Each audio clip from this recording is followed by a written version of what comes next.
minutes from now, but I pressed the wrong button. So then instead, I started at 30 seconds from when I first uploaded. So here we are. Hold on, give me a second to actually find my chat. Rambling with Spacey. With Spacey. Oh, thank goodness. I thought I was going to have to scroll for a hot second. Hi! Welcome! Okay. Let's get this show on the road.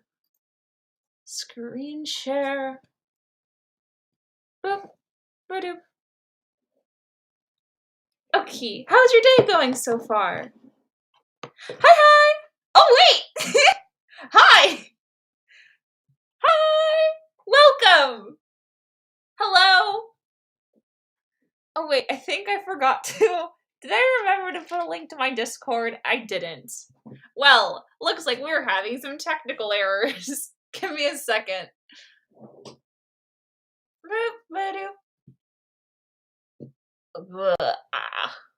Which button was I supposed to press? Oh yeah. Boop. Boop. Go to my video before this one. Right? Right? Stay with me. We got this. Don't forget to like stream. We got this. Okay. Stream from yesterday.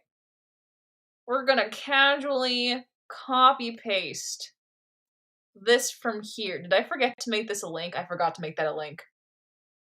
Anyway, not important. Shabop. Is that... Hold on, let me double check and make sure that actually works. Okay, we got this. We got this, guys. Don't cry. Hold, are you holding your horses, or the horses being held? Okay.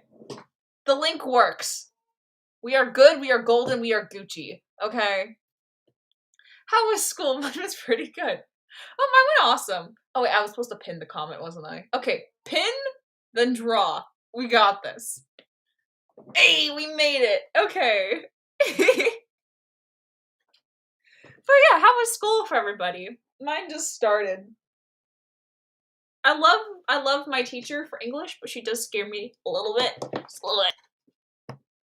Not her fault. There's nothing she could do about that. I just need time to acclimate to such an icon. She's intimidating. She's too cool, and I'm scared. Help. Okay. But yeah, how has school been for everybody else? Not me dropping the charger like 8 different times while trying to plug my phone in.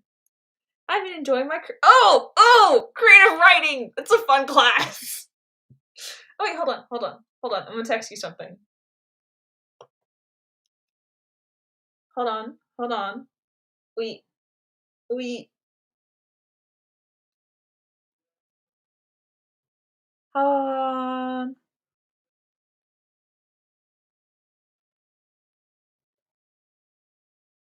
Okay. But yeah, I'm here to continue on this drawing. I don't really know what I'm doing. I don't know. First off, I haven't decided how this weapon actually works. It feels like a magical bubble blower, but at the same time, I feel like it's the kind of weapon where I feel like it's a bludgeoning kind of thing. Like you repeatedly smack someone with a magical bubble blower until they stop bubble blowing. Oh my goodness. But no, yeah. I still have to do homework from creative writing. Ugh. It's like we're supposed to take like a quiz for class. I don't know what I'm doing with that quiz. I don't know. Oh, okay, hold on. Sir Alexander has accepted my offer to join stream. I forgot how his audio works. I think I need to do it this way. Let's see if this works. Good evening. Good evening, good lord.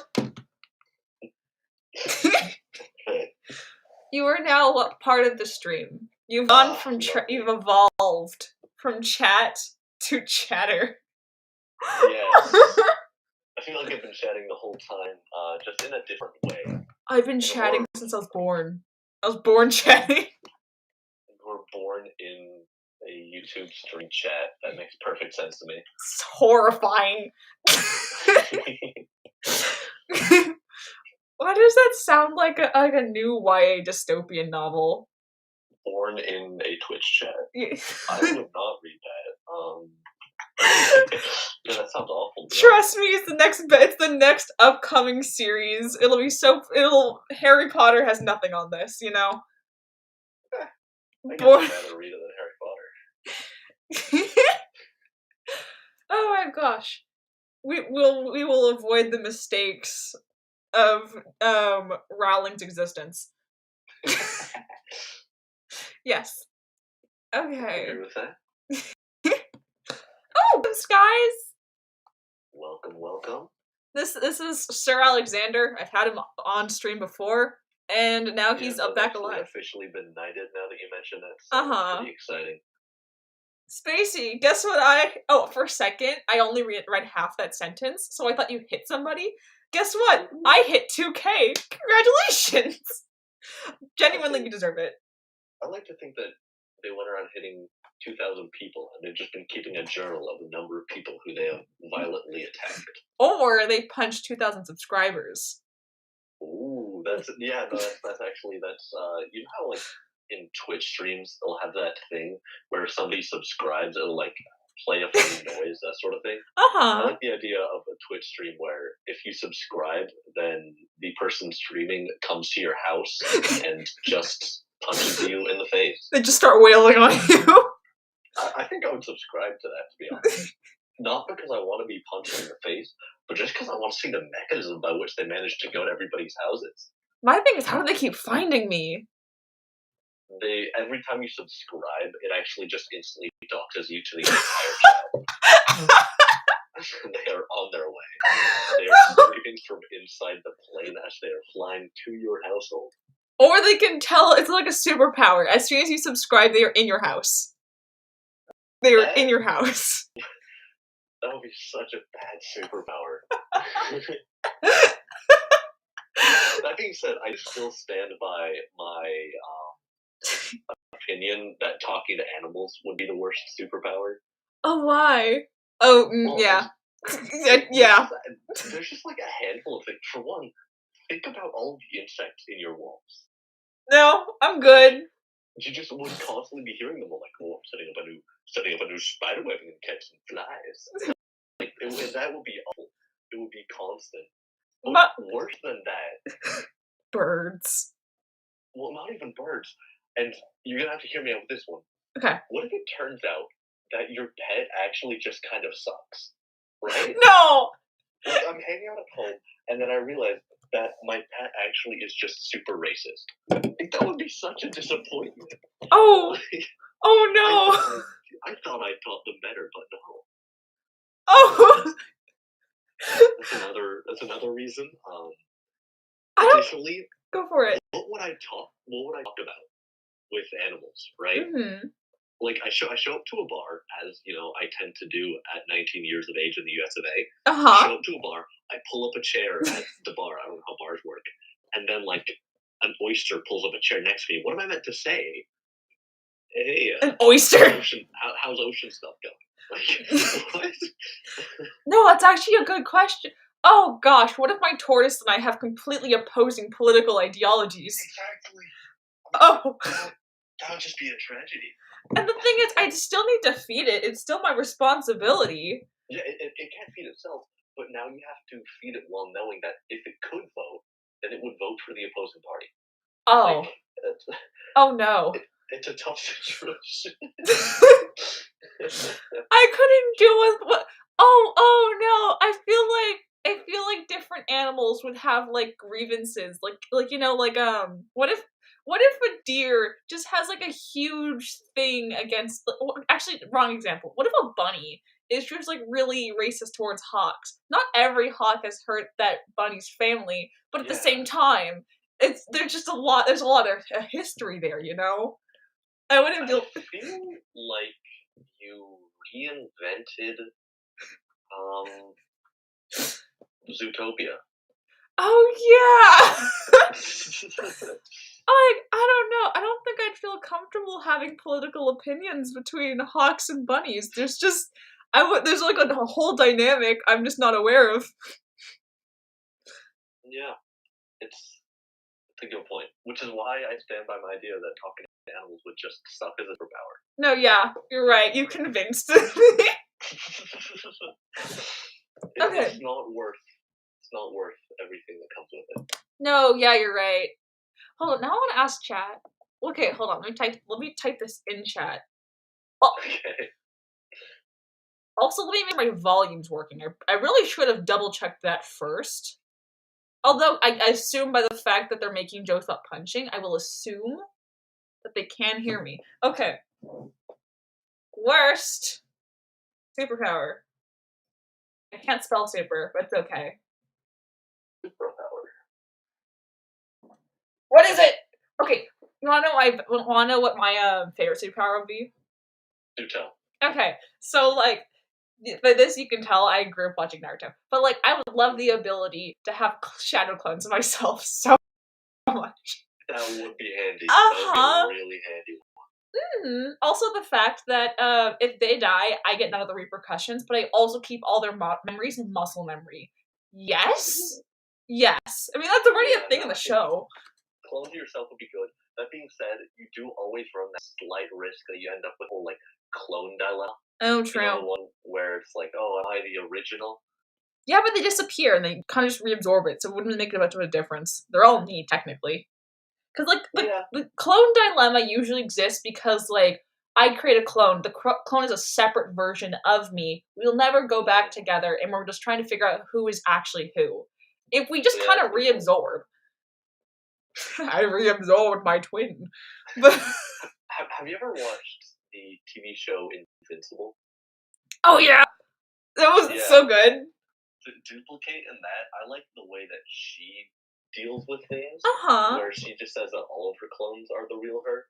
I think that that's kind of like that's a pretty epic mindset to have, really. Mm-hmm. Meanwhile, those other two dudes. Yeah, well, they have like that whole thing going on. But I feel like to them it's just kind of become a bit of an ongoing joke, which is cool. Yeah.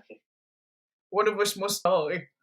Oh my goodness. But like you think with like all of Naruto's free time that he gets from being able to clone himself, he'd learn how to cook something that wasn't ramen?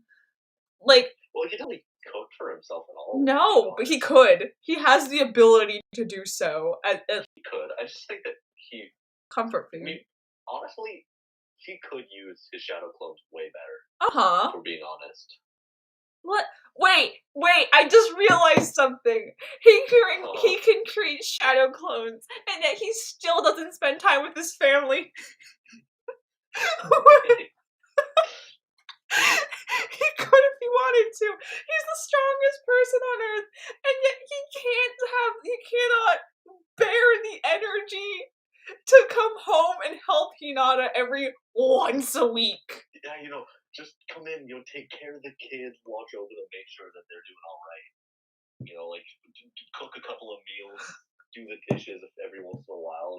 Take the kids out to go play baseball, ninja baseball.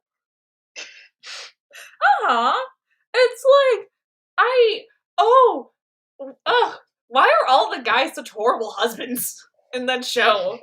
I don't understand. It's like they built all this energy up. Like Sasuke can't even. At least Naruto's in the same like a few mile radius as his child.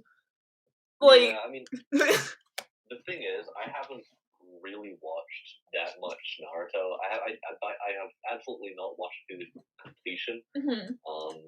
I've watched a decent amount, but not like. You see, I watched. Okay, so for me, I watched what's it called? Oh my goodness, I watched all of Naruto, but then I didn't. I watched like the first 40 episodes of Naruto, then gave up. Like, I'm so like his daughter didn't even know that was her dad. That's how bad it was. Yeah, no, that's a rough one. And then Sakura kind of just like forgives him. She's like, how bad is your relationship to where your wife doesn't even show your child a picture of you.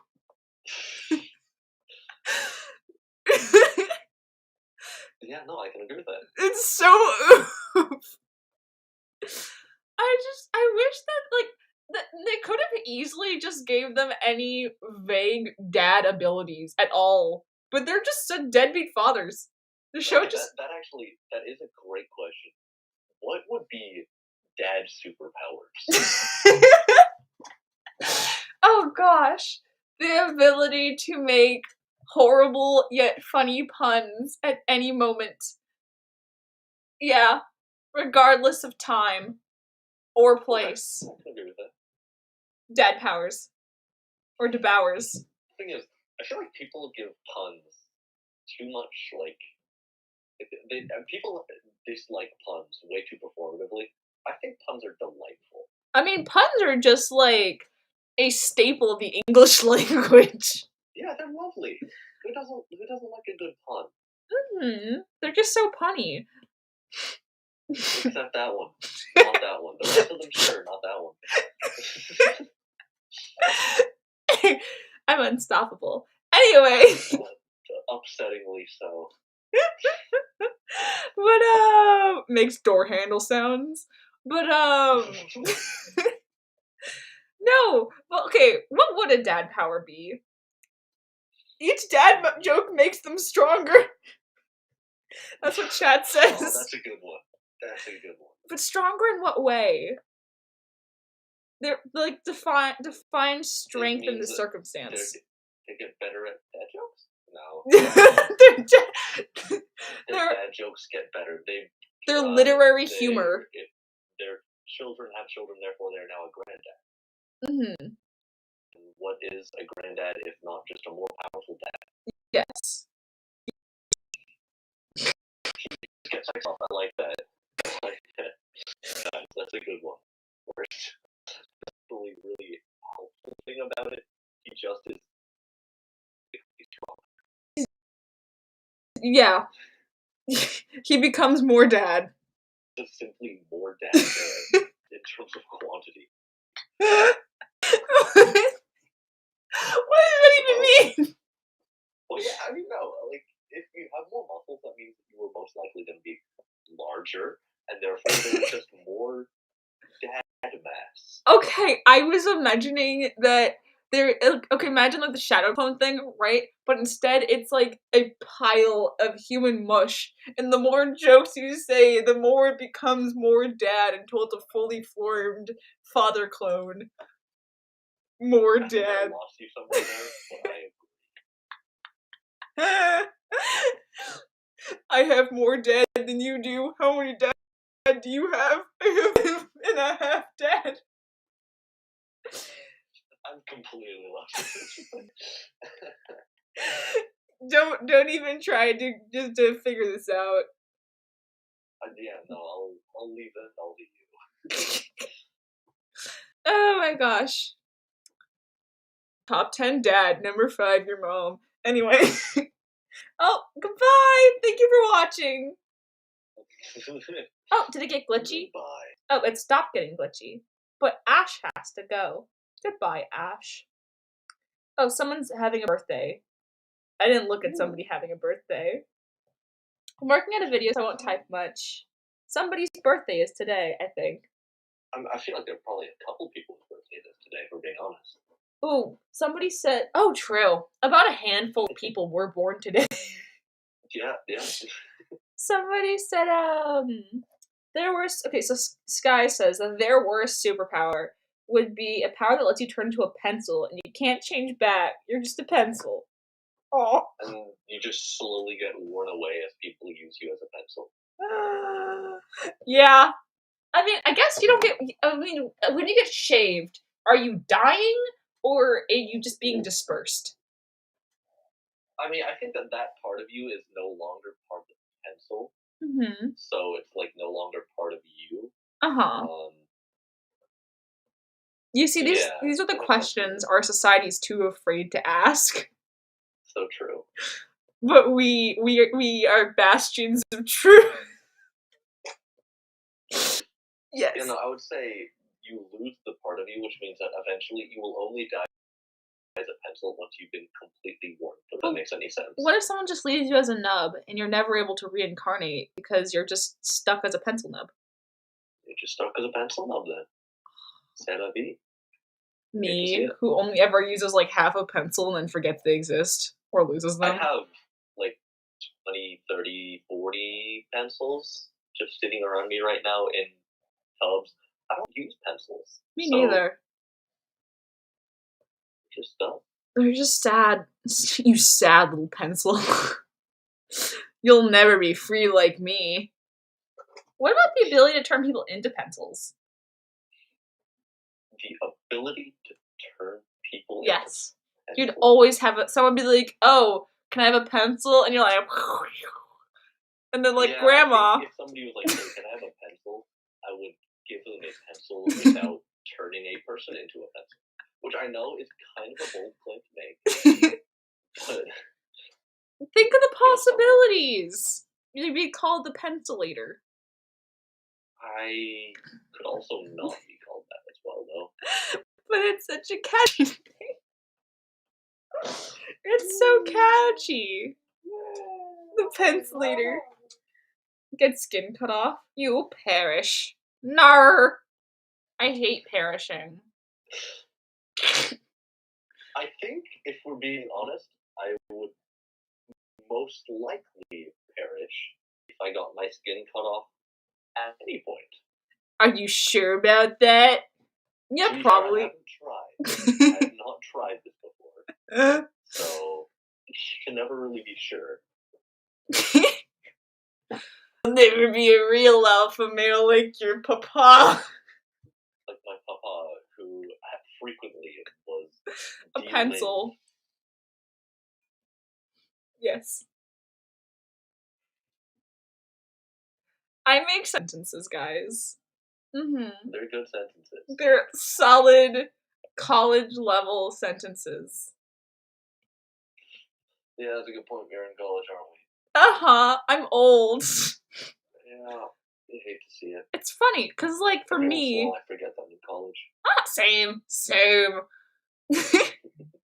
But it's funny, because, like, I'll be like, I'm old and, like, 19, and then I was like, talking to somebody who was, like, 35, and then, like, they're like, oh, I'm old, and I'm like, 35 is, like, nothing, and then I'm like, genuinely meant that. 35 doesn't feel old, but 19 does, because the oldest it's ever been.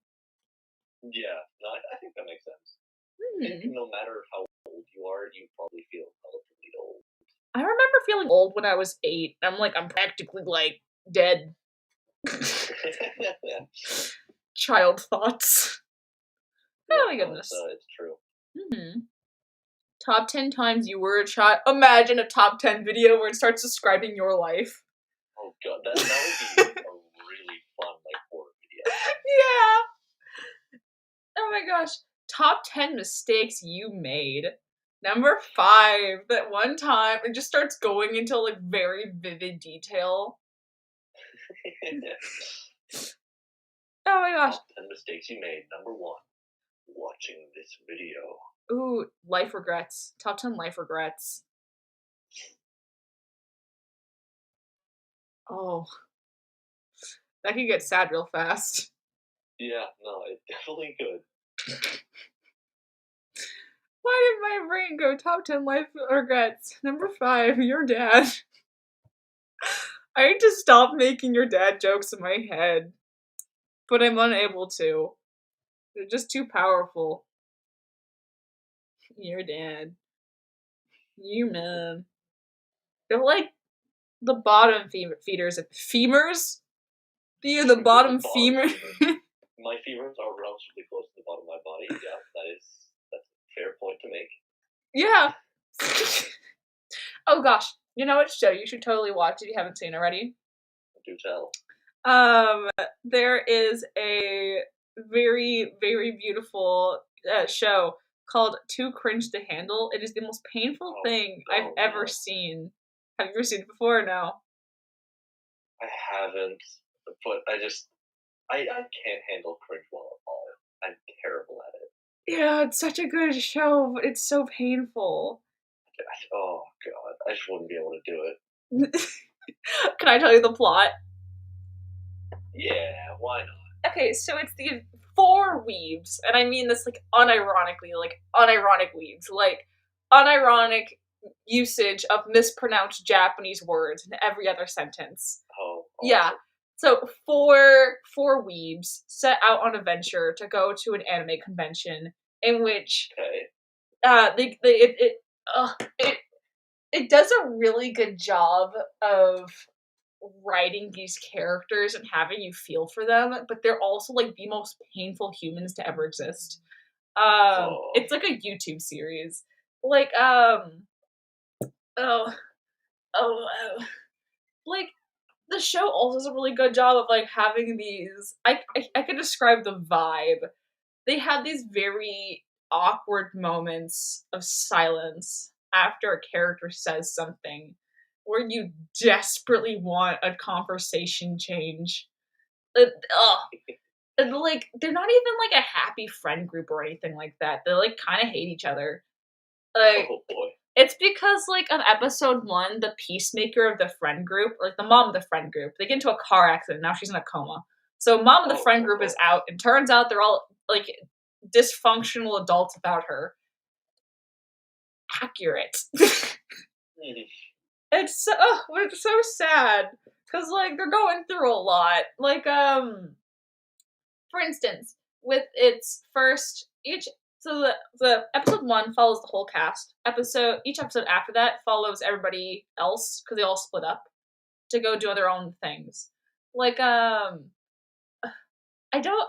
words cannot describe the cringe of this show. It just Okay. is cringe. Like the definition of cringe. Like wholehearted 100% cringe. I cannot describe. It's so I'm at a loss for words. That's never happened before. I will take your word for it. Okay. I don't even know if I don't even know if a human should subject themselves to this much cringe. It's well done cringe though. Because the thing is, about that. it's like it's the kind of cringe that you'd find at an anime convention. You know, like So when I went to Anime Expo, I found that it was surprisingly cringe free. ooh, that's nice. Yeah, yeah. No, it was a pleasant surprise. There are non-cringy background characters. It was all pretty much just like normal people. Mm-hmm. No doubt there are a few people, if I had like really talked to them, I would have noticed how cringe they were. Mm-hmm. But like in general, I thought it was pretty good. Oh, how do I describe? Okay, it's like like the kind of cringe you find in middle school.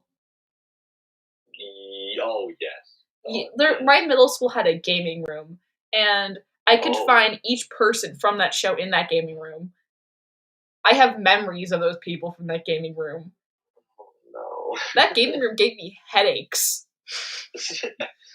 All I wanted to do was play Mario Kart. So what do you mean gaming room? Oh, there was a room where it had video games in it, like Mario Kart, or you could play it had a whole bunch of, it had like 3 flat screen TVs, and then like you could play games on them, and they had like Wii U's and all that whatnot because it was like a billion years ago. I have hiccups now. No, Bless you. it was like a billion years ago. Oh, whoa! Welcome, Axo. Welcome to the internet. Yes, the worst place to be. We are currently having deep philosophical discussions about cringe and the nature thereof. Uh-huh. I mean, there's no deeper, more philosophic. I'm actually in a philosophy class right now. It's really? a rather enjoyable class for the first day. Technically, I have had 2 days of it. Mm-hmm. I just didn't show up for the first one. I felt that. Me to writing class. Yeah. No. Oh wait, was the wait. First class as well? No, yeah. Oh wait. The first one was canceled. Okay, I wasn't there for Monday either. I think Monday was canceled though. Was it? I don't remember. Maybe? I know a lot of classes were canceled. I just slept in and didn't go. That's really handy. I kind of forgot it was on a Monday. Oh my gosh. I'm an organized person. Yeah, no, absolutely. Mm-hmm. Only on Tuesdays and Thursdays am I organized. Yes. Checks out. Uh-huh.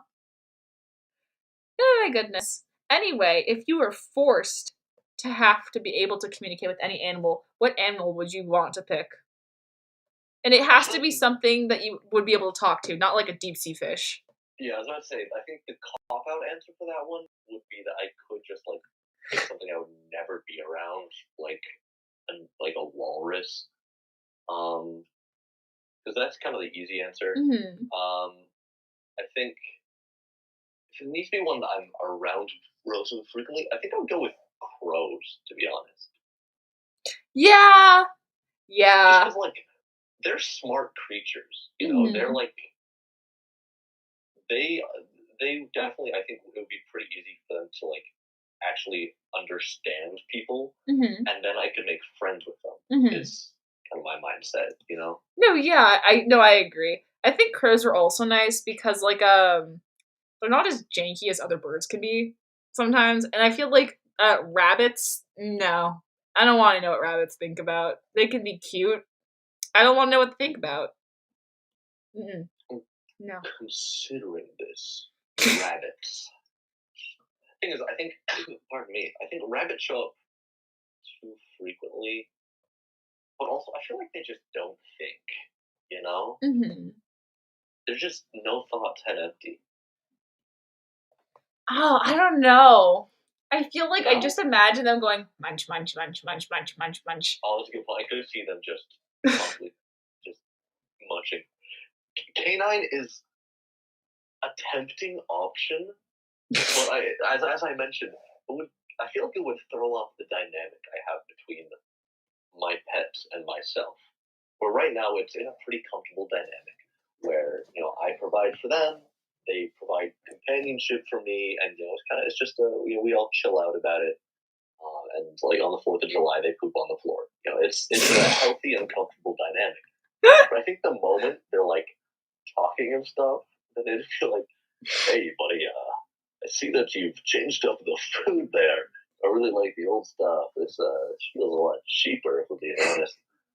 And I would be worried about that. Mhm. It's like, yeah, I think the moment that it's like another person, but they're not allowed to sleep in an actual bed, I'll begin to feel really bad. So, Oh my goodness. Half of me wants to say cats, mainly because 99% of the time cats sprint away from me. So like interesting. I want to hear We'll their finally find thoughts out as they why. flee. Why are you fleeing from me? I want to know.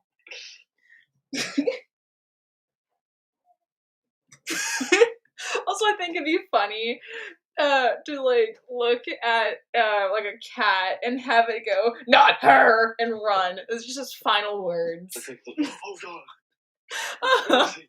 Go go go go! Tell everyone not to come here. It's but dogs love me. I like cats. Don't like me. But I want to know why. I like cats. They're just friendly little scrumbly fellas. All I remember is your friend's dog licking me with its weirdly human-feeling tongue. That's an interesting way to think about it. That's how she phrased it. It's so accurate. It's so accurate. Why does it feel like that? It feels so weird. I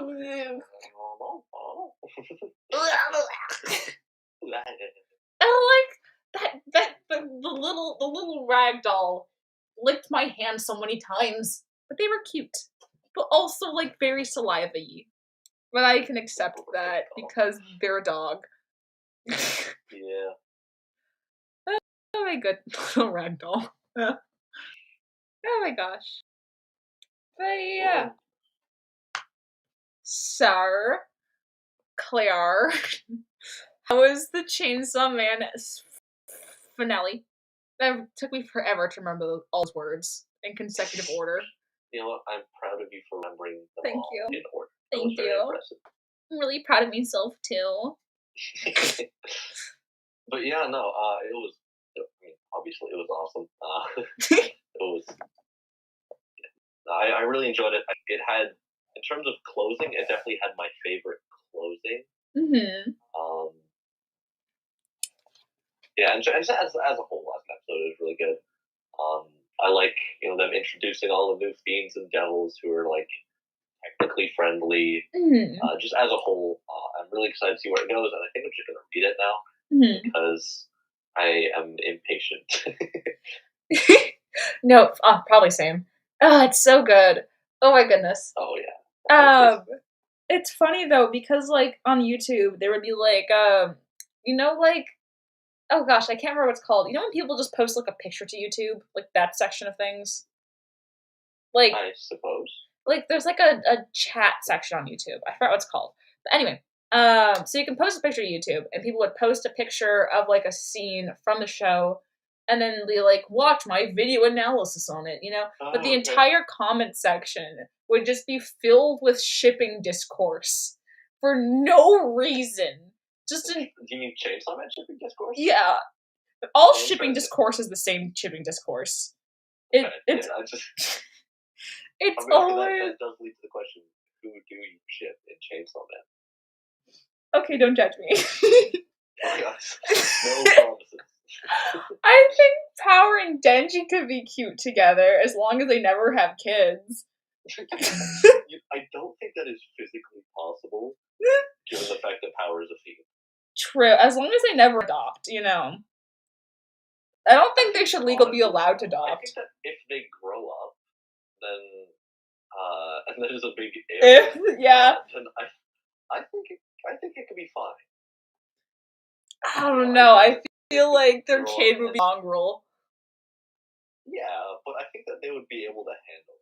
Would anyone else be able to? Those poor kindergarten teachers.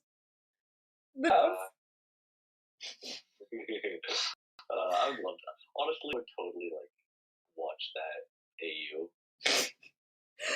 Oh, their kid would have to be homeschooled, maybe by Aki. Yeah, and I could definitely see that Uncle Aki for sure. Dude, that Aki will be the only thing between Sandy and that kid. Oh, yeah, I could see it. I don't know. My friends is like, oh, I think they could be strictly platonic, and I'm just like, I can see that too. But also, imagine the possibility. There are no good ships in that show. That is all there is. I don't know. I mean, I've heard good things about Aki and the Angel Devil. Oh yeah, I forgot they existed. That's what 99% of the comment sections were about. Also, I would say my top ship, which definitely is never gonna happen, would be the woman who went insane in the hotel with a knife and kind of stabbed. Yeah, her and Vengeance. I mean, not Vengeance, Violence. Her and Violence. There were just a wholesome manga panels with them. They got ice cream together. Yeah, I don't know enough about Violence yet, so I they're pretty chill. Speak to that. They're pretty chill. They're just a normal couple. They're vibing. They're just normal people. It's so weird. I can respect that. But, I don't think this is the kind of show where anyone's gonna end up together anyways, so that's okay. No, I could see it happening.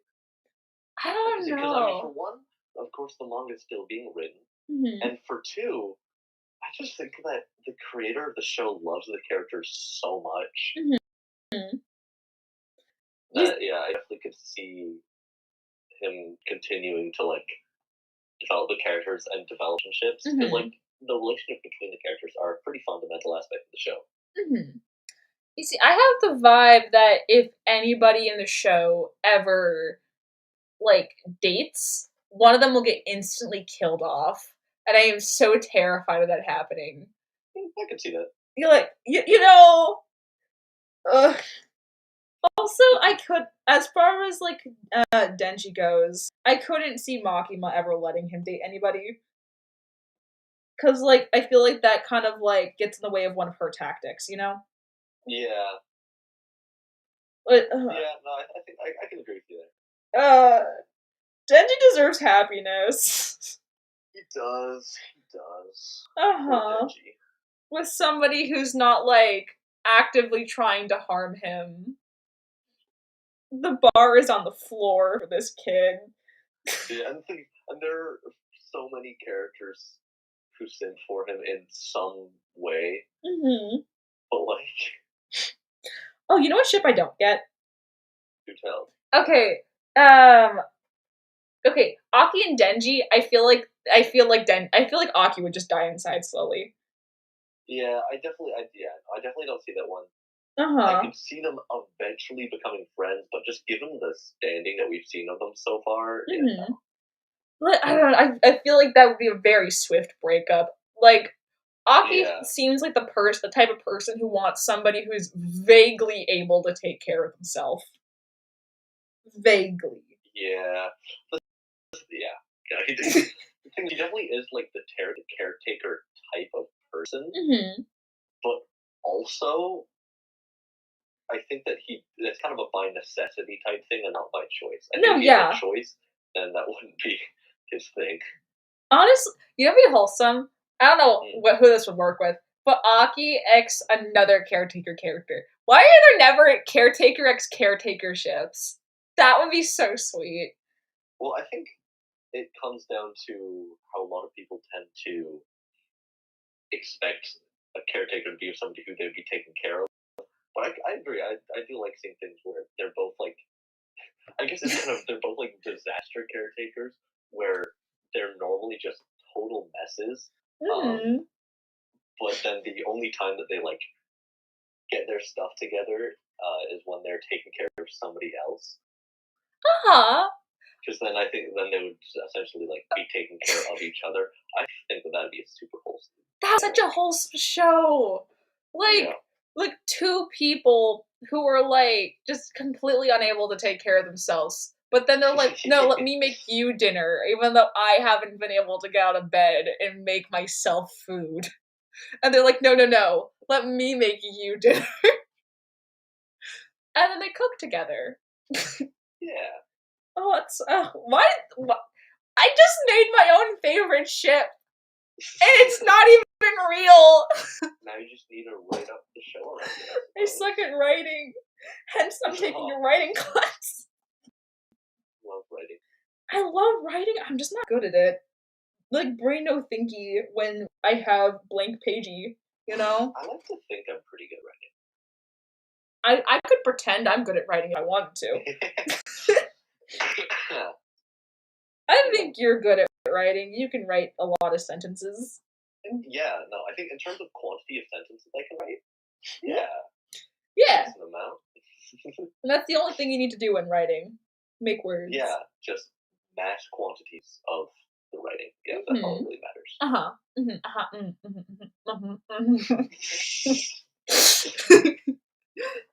Oh, somebody said, what are you talking about? Ship dynamics. We're talking about an anime called Chainsaw Man, but then we got onto like the conversation of ship dynamics. And why aren't there ships where it's caretaker x caretaker? Ugh. Bonus points if they're both also not only a caretaker character, but also the like level 10 angst character. Angsty caretakers. Both of them. Yes. Cause like what is an example of such? I don't know. Because we have stories where that are caretaker x angst. But what about angst caretaker x angst caretaker? That's a good question. Like, you'd have someone be like, my traumatic backstory. And then they go, I'll make you dinner. And they're like, the other person goes, well, I'll tell you about my traumatic backstory.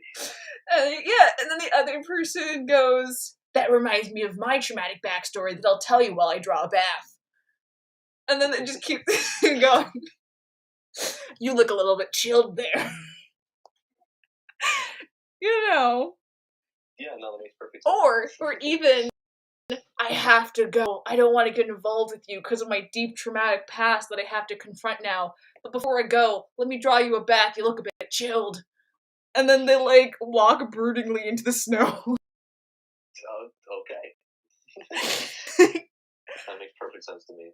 Oh, it'd be so awful. Me, ex Nagatoro. Ooh, Nagato. Who is Nagato? I do not know who this is. Why did my brain keep telling me Naruto?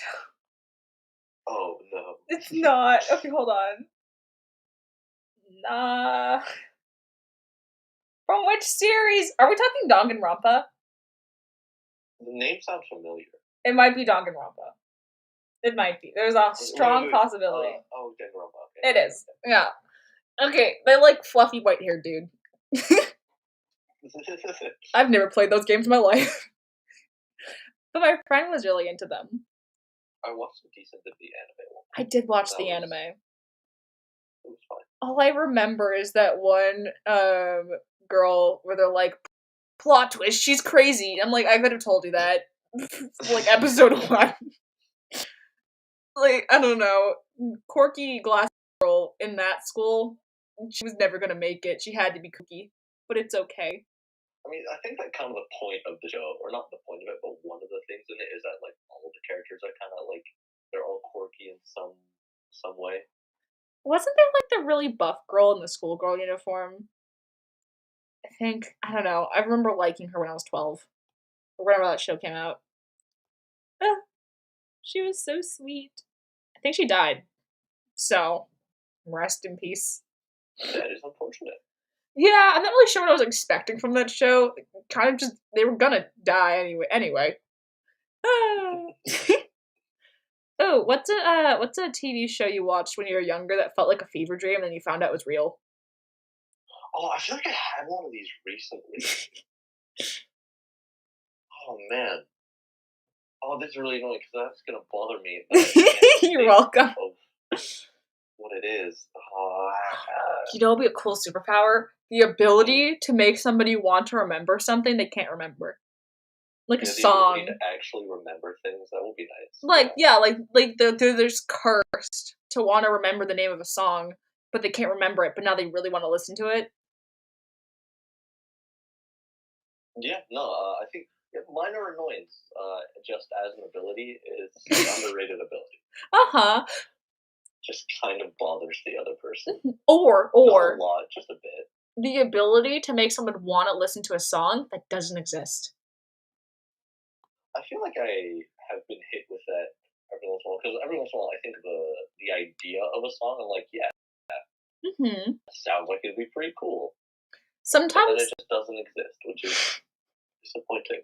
Sometimes Say I the get least. that, but only when I'm falling asleep. So sometimes when people are like half asleep, half awake, their brain decides to just start half dreaming, even though you're still kind of there, you know? So sometimes I'll be like 99% asleep, but I'll just start hearing music. And I'll be conscious enough to be like, that's a good song. And it's not real. It's not a real song. I'll never be able to hear that song. I'll never be able to put on a playlist. Nope. It's so sad. Make the song yourself. You see, though, Obviously. since I'm half asleep, I can't remember it when I wake up. No, just become a song. Just later. become a song. I thought you were gonna be like, just become one with the song. Do do do. I love looking into the chat when people are talking about Danganronpa. They're like, oh yeah, this person died horrifically. I'm like, yeah, that's Danganronpa. What a mood.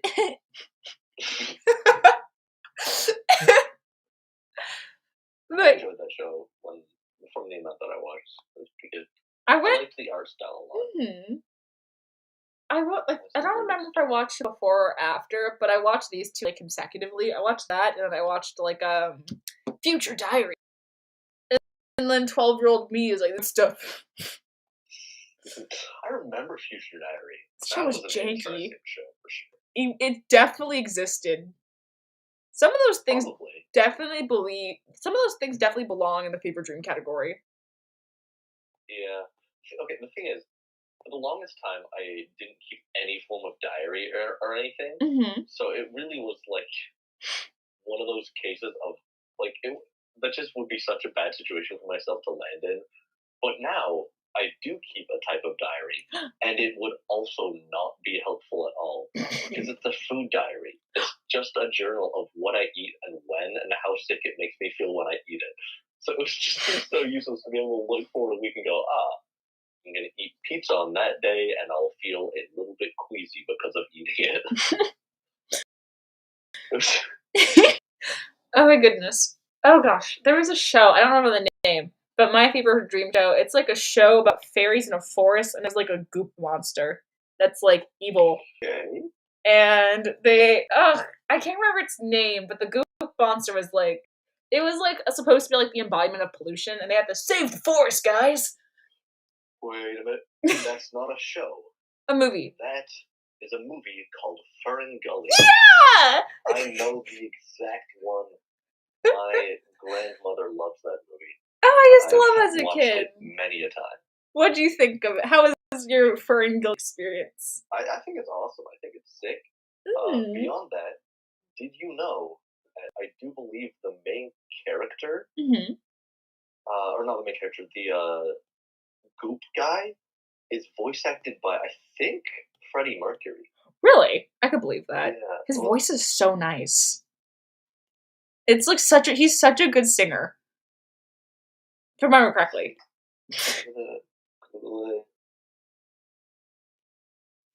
Tis being Googled.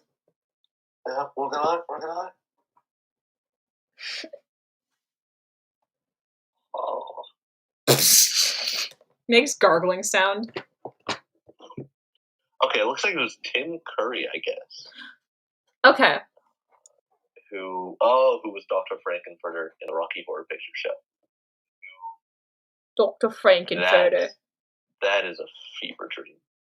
Oh! Ash is back alive. They died, but they're resurrected because back. phone chargers are existing. I need charge my phone one day. Every time somebody comes back to stream, I am a little bit surprised that somebody came back. What does that mean? I don't know. How it's so crazy that I'm saying things to the internet and people are like, yeah, I'm gonna spend my afternoon invested in this. Yeah, I guess. I'm not like no conclusion being drawn here. It's just No, it's just neat. It's just neat, yeah. And they're nice strangers. Thank you.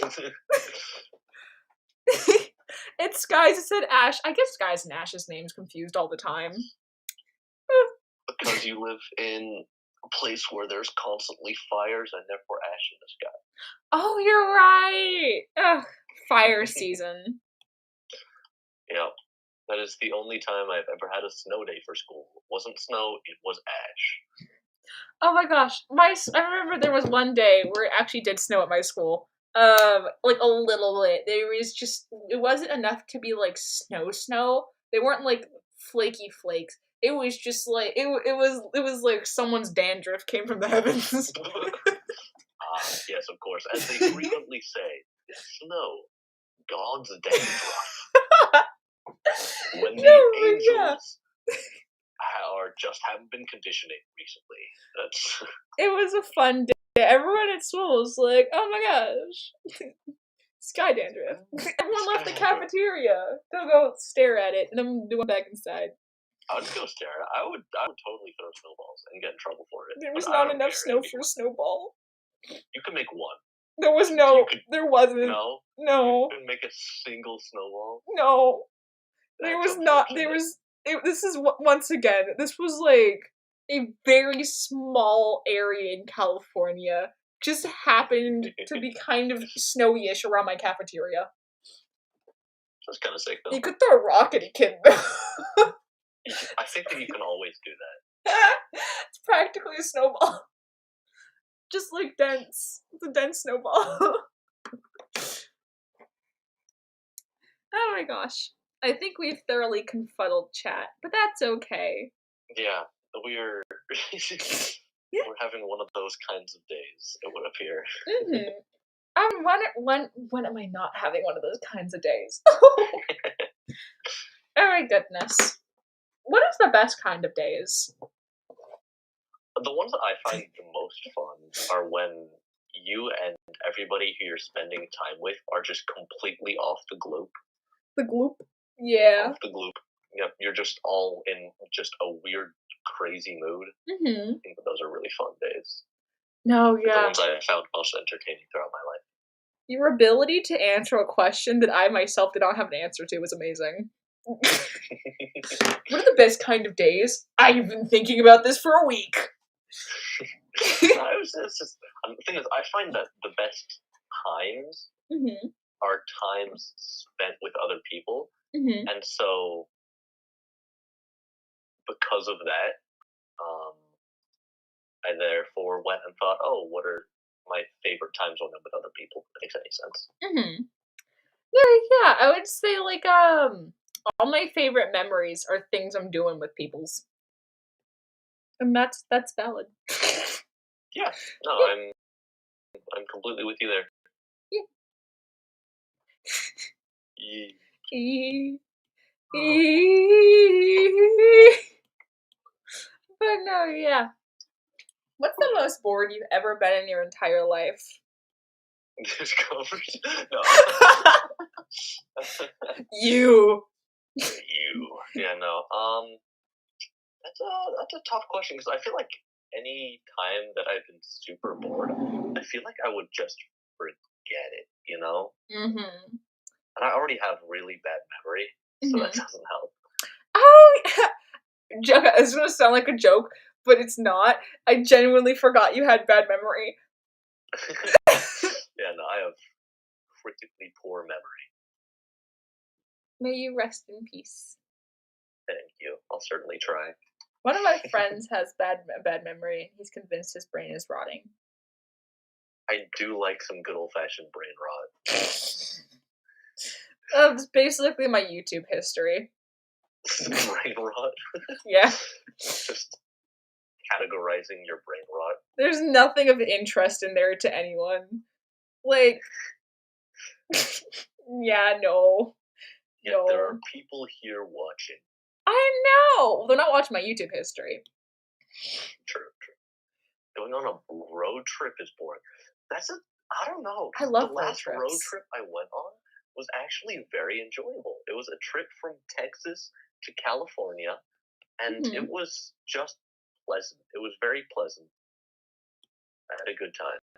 So I love road trips because it's just fun to I like being in cars. Mhm. Yeah, and my least favorite part of a road trip is leaving the car. Interesting. I like the part where you get to where you're going, but I also enjoy the process of getting there. I only like the car. It's just car. I like cars because they make rumbling feelings.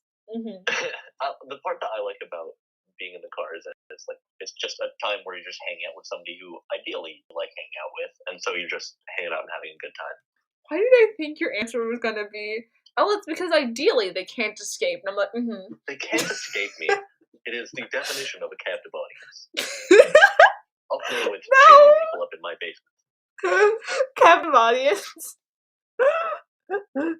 I want to stream, but I can't find the tripod. I hope you find your trip soon. Find your trip soon as well. Oh my gosh. My YouTube views been all over the place for the past week. I had one day where I had a video that hit 5,000, and the next day I had a different video that made 20 views. So it is going. I can't help you there. YouTube stuff is incomprehensible to me. Oh gosh, I have a friend who's like, I want to become TikTok famous, and I'm like, but you can't build an audience on TikTok, and they're just like, I'll just keep making a new audience. I'm like, oh, I believe in you. You can make an audience on TikTok. You certainly can. But I don't know. You can have a big audience, but I don't know if you can get the same parasocial vibes to get people to stick around as much. You know? I wouldn't say you have that whole parasociality, but you can definitely build a decent audience there and then try to transfer them over to a different media, I suppose. True. But then you'd also Additionally, have to those transfer them. what was that? You would have to transfer them. Yeah, no, definitely you do have to like just move them over. Cause like the thing is like, if the algorithm ever like drops you for whatever reason, like if they change it a little bit or any sort of thing, if you don't have a core audience who's going to actively pursue going to your videos, then like your videos can just randomly flatline. Yeah, no, I think that you're right there. Mm-hmm. Ugh. Indeed. Which is like, and this is not me knocking on TikTok creators. I don't go on TikTok, but a lot of them, they're having fun. They're doing their own thing. But like, I don't know. It just seems soul crushing to do all that hard work and then to get dropped off the face of the earth for no reason. Yeah, no, that does sound like it would hurt. Yeah, especially if it's like somebody's income. Yeah, no, if it's your income, then it's cataclysmic. Like that is just massive. Also, because I know on YouTube you can pay to be an ad. But also, it just annoys. I'm just salty because on TikTok you can unironically buy views through TikTok. Interesting. Yeah, it's within TikTok. There's a feature where it's like, oh, would you like to get more views? And if you're like, yeah, it'll be like, okay, for like this much money, we can get you this many more views. It'll like push your videos more. This is why there's so many rich TikTokers. Because plain a lot. MG had a TikTok for a while. She had it for like a few months, and in that time, she did pretty darn well. I didn't look at it. I suppose I'll do that real quickly, so I can verify my claim before I start talking about something I don't know what I'm talking about with. Let's see. But you will get more views on TikTok. Ooh. Somebody's listening to Christian rock on and chat. Live your best dreams. Yeah, no, she ended up with, in the couple months she was doing it for, she ended up with 14,000 followers, which is oh my goodness, impressive. That's very impressive. That's one of those things that makes me go like, either my friend is very talented, which just simply couldn't be possible, or TikTok is way to grow an audience. No, like you can get like a lot of viewers easily on TikTok. My thing is just like, with I don't know. I feel like with like the way short videos can blend into each other so well, would you be able to get people to actively pursue going to your videos and not just getting them through the feed? Yeah, you need to have something pretty unique in order to do that, and I think you need to essentially advertise pretty well, which is no doubt tough. No, but yeah, like I don't know. TikTok sounds so difficult. Yeah, I'm with you there. TikTok's scary. TikTok's scary. I don't know. I made a TikTok for this channel and I just keep forgetting to use it. I remember every once in a while and I forget to ever post again. But like, I don't know, it just takes so much effort to post on multiple platforms. And by a lot of effort, I mean it's like minimal effort that I don't have the energy for.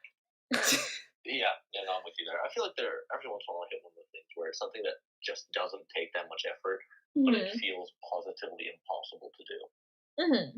No, yeah. It's ugh. Yeah. POV, bed just too comfy. You're in comfy mode and nothing can stop you. Yep.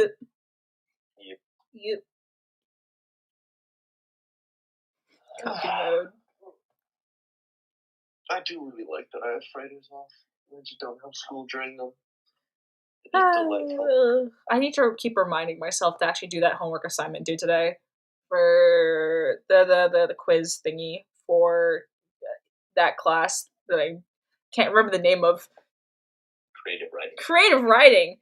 Thank That you. one, the quiz was super easy because you have 2 tries. Uh-huh. So if you get it wrong the first time, you can just redo it Mhm. immediately with all the right answers. So Hey! I yeah, love when that happens. it is ideal. Mhm. Stares into abyss. Emo person is living their best life in chat right now. They're so happy. I feel like that was kind of not the point of being emo, now that you mention it. I feel like emos are happy. They're just a different type of. They're just goth happy. They're gathy. Sounds like an insult. Gathy does sound like an insult, but it wasn't meant to be. But it's still into one. Yeah, no, I'll say something. Oh my gosh. You're so gappy. So gappy. You're so gappy.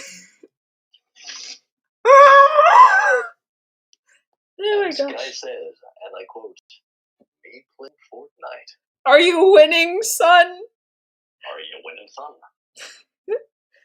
Oh my goodness. Oh my gosh, you know, I just realized You tell. one day the "Are you winning, son" joke will be our generation's boomer humor. Yeah, maybe. Alternatively, it might just be forgotten. I won't let it be forgotten. You refuse. Only a handful of boomers actually use boomer humor, and yet it's still around. Think about it. Yeah. I don't think I've never heard in person boomer humor. Therefore, it's not the collective of the boomer. It is the loud minority of the boomer.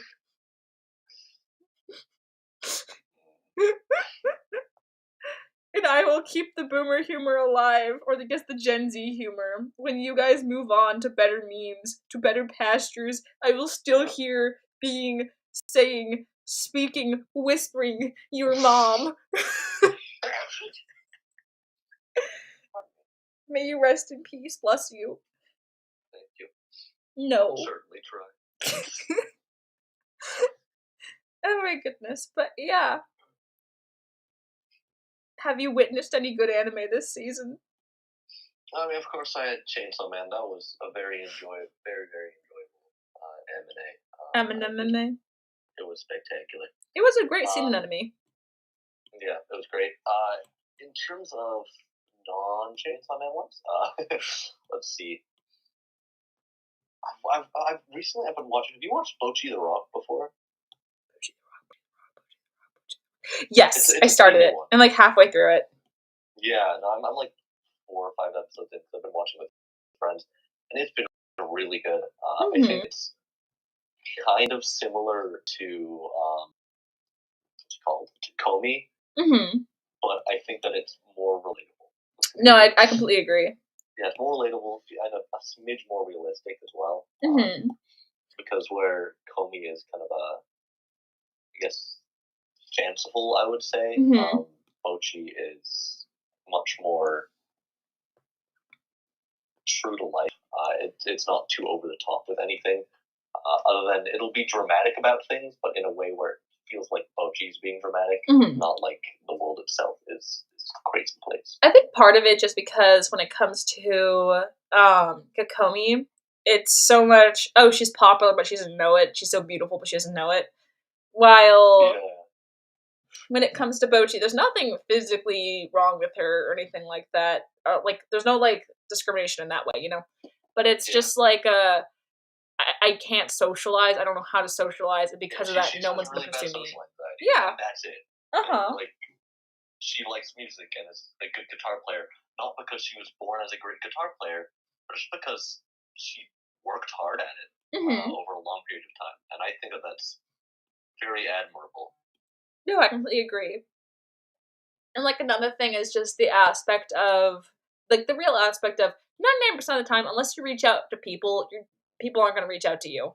It's usually how it works. And it's one of, definitely, it shows social anxiety in a very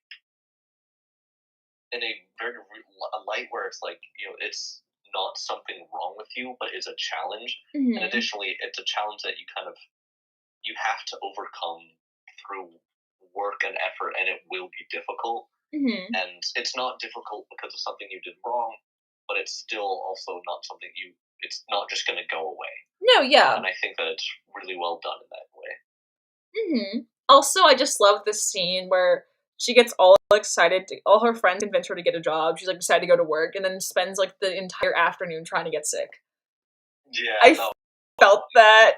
Yeah, and then after she actually goes to the job, she like really enjoys it, and then realizes that like it actually is like a good time, just like still being difficult for her. I think all around Bocchi, I think it's a very enjoyable show. All of you tens of thousands of viewers right now. Billions, actually. I millions by that. Yeah, I highly recommend watching Bocchi the Rock. You can find it on Crunchyroll, I think, and a few other things. Funnily enough, the stream isn't sponsored by it. I just think that it's a very enjoyable anime, nice. And very relatable. It's nice. Yeah, in another word, it's noise. It's nice. It's nice. A big hunk of carbs. It has the juice. Can't imagine a more beautiful thing. I feel like you're referencing something right now, but I just... It's corn! Corn? The corn song. You've never heard the corn song? Come down today and buy some corn. No! No. Not that one? No. Okay. You've never heard of it? Oh my goodness. So. Oh wow. It went on it was like the entire internet for like 2 weeks. Just people, it was, okay, a little, okay. What? You know what? You've missed the boat. I'm not even going to explain it. You'll just never know what the corn song is. And that's a tragedy. I guess not. I guess I'll just never know what the corn song is. I can't introduce you to the energy of it. You've already missed the train. Dang. I suppose. And that is a moral failing on my bad. How are we friends? I don't know. I'm sorry that I've let you down in this way. You let down. Profoundly failed you. You not only have you let down me, you've let down your pets. But they can't even tell you that. Because you refuse to speak to them. Yeah, that is tragic. But basically the corn song is this little kid talking about corn and how corn is just a big hunk of knobs that has juice. Oh, was that like that really recent one? Yeah. Okay, yeah, no, actually, no, I know what you're talking about. Okay. Friendship Not saved. the song, but I know, like, the kid. I know of this child. I know of the lad. Mm-hmm. He's a cute lad. He sounds squeaky. I appreciate his love of corn. Yeah, me too. Corn is just enjoyable. I think somebody needs to show him Mexican street corn, because he would lose his mind that you can make corn even better. Mm-hmm. As someone who's never had a sandwich, I will take your word for that. I forget that every once in a while. You sandwich eating heathen. Anywho. It's a big lump of knobs. It has the juice. Sometimes I forget I'm streaming. Welcome. Hello. Anyhow. This is just how she is normally, by the way. That is one thing that is worth noting. A lot of streamers, obviously, they do a character to small degree, big degree. This is exactly how you are all the time. Yeah. Like, this is not at all changed. Like, I don't know, I feel like changing my personality seems like a lot of effort and I'd have to commit to it. No. Well, I think whenever I'm on a stream, which happens from time to time, I generally, I'm not really doing it right now, but generally I kind of do the personality up a bit. Just a little bit so that it's more entertaining. I'm too lazy. I think that you're just entertaining enough anyway. I'm just lazy. I could be more extra, but does the world need me to be more extra than I already am? Absolutely. Well, what I have to do is set a small doghouse that is holding corn on fire, watching its little juice pellet scream. Be different for sure. Yeah, that'd be so corny not like other girls. Other girls, I like doghouses. Filled with corn. Usually with the dogs not in them. Usually. Most days, I like to remember to keep the dogs out of it, but sometimes my hands are tied. Laughs evilly. Less evilly at dog murder. Oh my goodness. I would never kill a dog. I don't know why I said that. That makes it sound like I would. I'm glad that you had to specify that. Just to specify, I like dogs alive. I think that's their best form and their final form. Their final form is them being alive. Yeah. Oh my gosh! You know what? Okay. Wanna know something that feels like it'd be on an edgy teen drama like Riverdale? Yes. All of our final forms are death. Speak for yourself. We must all reach the final form that is death. The final frontier. I'm different. I'm not like you. I'm not like other girls. I've committed homicide. Like other girls, I simply will never die. Oh my goodness. Okay, wait. Have you seen the new Wednesday show? I haven't. I've heard good things. Okay, I'm salty about it. Really? Yeah. Because I'm petty. One, the Riverdale vibes. I can't take it. I can't take the Riverdale vibes. But two, with the I feel like it would be better if it wasn't an Addams Family remake. It was simply its own thing, you know? Because like the thing about the Addams Family is the original writer grew up in he likes dark humor, but he grew up in a very happy household. So we decided to make a story about a happy household that just kind of where they just make dark and edgy jokes all the time, you know? Yeah, they're just kind of different. Yeah. But overall, at the end of the day, they love each other. And then in the 90s version, they all loved and cared about each other. But basically, it had the kids get sent off to like a summer camp because their nanny says, their nanny's like, they'll love to go to summer camp. No, they won't. The parents are like, our kids want to go to summer camp, but at the end of the day, they'll do anything to make their kids happy. So even if they don't get the point of summer camp, if their kids want to go to summer camp, they'll send them to summer camp. You know? Yeah. But like, Wednesday is just mean to her parents and brother for no reason. She's just like randomly aggressive to them. And I genuinely, like, which is fine. You can have a character with like parent issues, you know? But I don't think it makes sense for Wednesday to have parent issues. Yeah, the entire point of the Addams Family is that they were the opposite of what the traditional family values were at the time of writing. And that included that they all loved each other and showed it without, like, any issue showing that. So, yeah, like, that is kind of disappointing that they would make that choice. Like, Morticia... No, yeah, I completely agree. Morticia and her husband are literally a playoff on the whole I hate my wife jokes, where, like, they're constantly in your face in love with each other. You know? Yeah, which is awesome. That's like such a lovely and different way to do it. And I approve.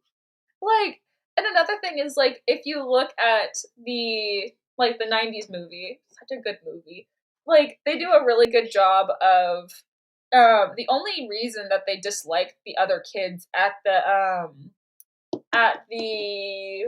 summer camp is because the other kids are trying to change them into, like, the white picket kind of fence kids. And they just want to chill. Yeah. And then, the more they try to be themselves, the more the other kids and the counselors try to buckle down and try to, like, convert them to normal childhood. And they're like, what the heck is this? One of my favorite parts is, there's, like, a scene where, Pugsley and Wednesday are, like, there's, like, this little cottage where they keep playing Disney movies and force them to watch Disney movies, and they put this other kid in there. And they're like, what did you do? And he's like, I just wanted to read a book, you know? And then all of a sudden the counselor pops through the door, grabs his book, and yells, not today, Four Eyes! Cackles and leaves. And it's beautiful. Ugh. That is beautiful.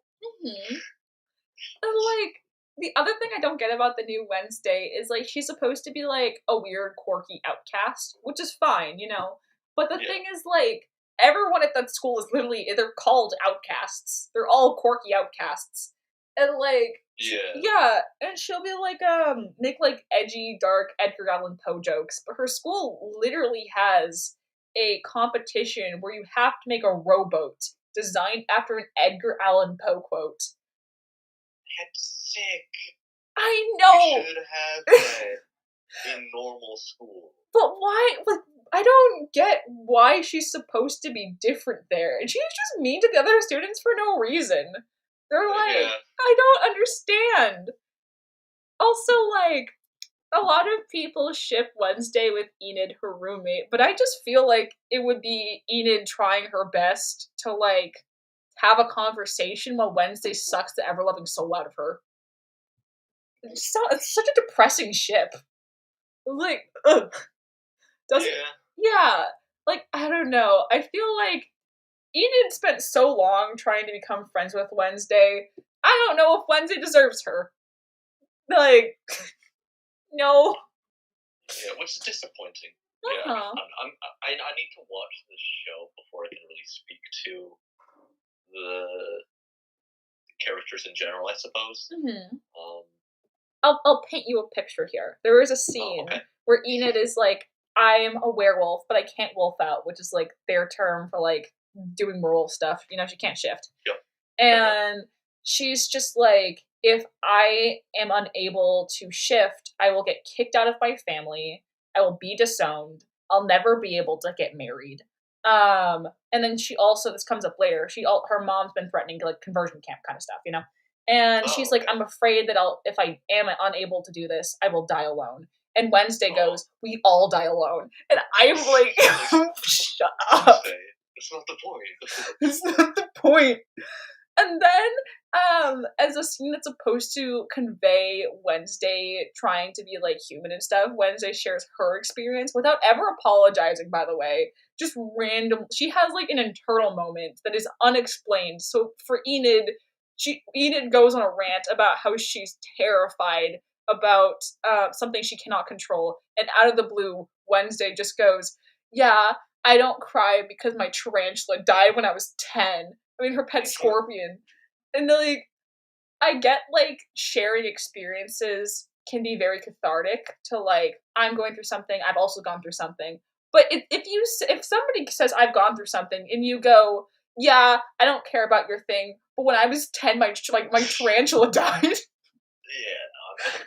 no. Like, wow. Oof. How lovely of you. Oh, I'm so sorry for you and your tarantula. It's so awkward. I don't understand. Like, ugh. I don't know. I have some gripes with Wednesday for those reasons. I don't know. I just feel like you say it's not worth watching, or should I still get to watch it? Oh, you should get a group of friends together and hate watch it. Fair enough, I guess. One of my favorite scenes is there's a scene where this character is talking about social media, and Wednesday goes, I would describe my feelings towards you with the following emojis: shovel, hole, rope. Interesting.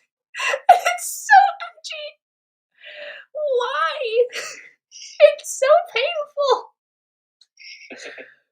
Like, imagine you're just trying to chill and get along with your roommate, and they tell that to you, and you're like, okay. Well, I guess I'm gonna stay over here. You can stay over there.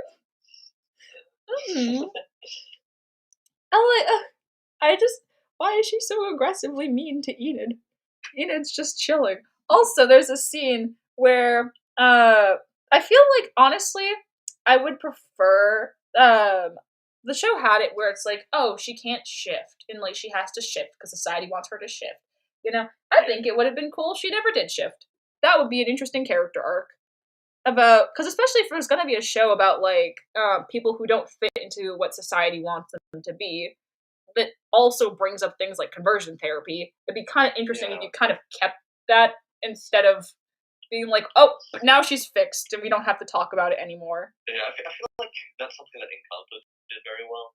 When they Mhm. had Annabelle didn't like she didn't have a power and she never got a power. No, yeah. It was that because that really would have taken away from the show a lot, Mhm. in my opinion.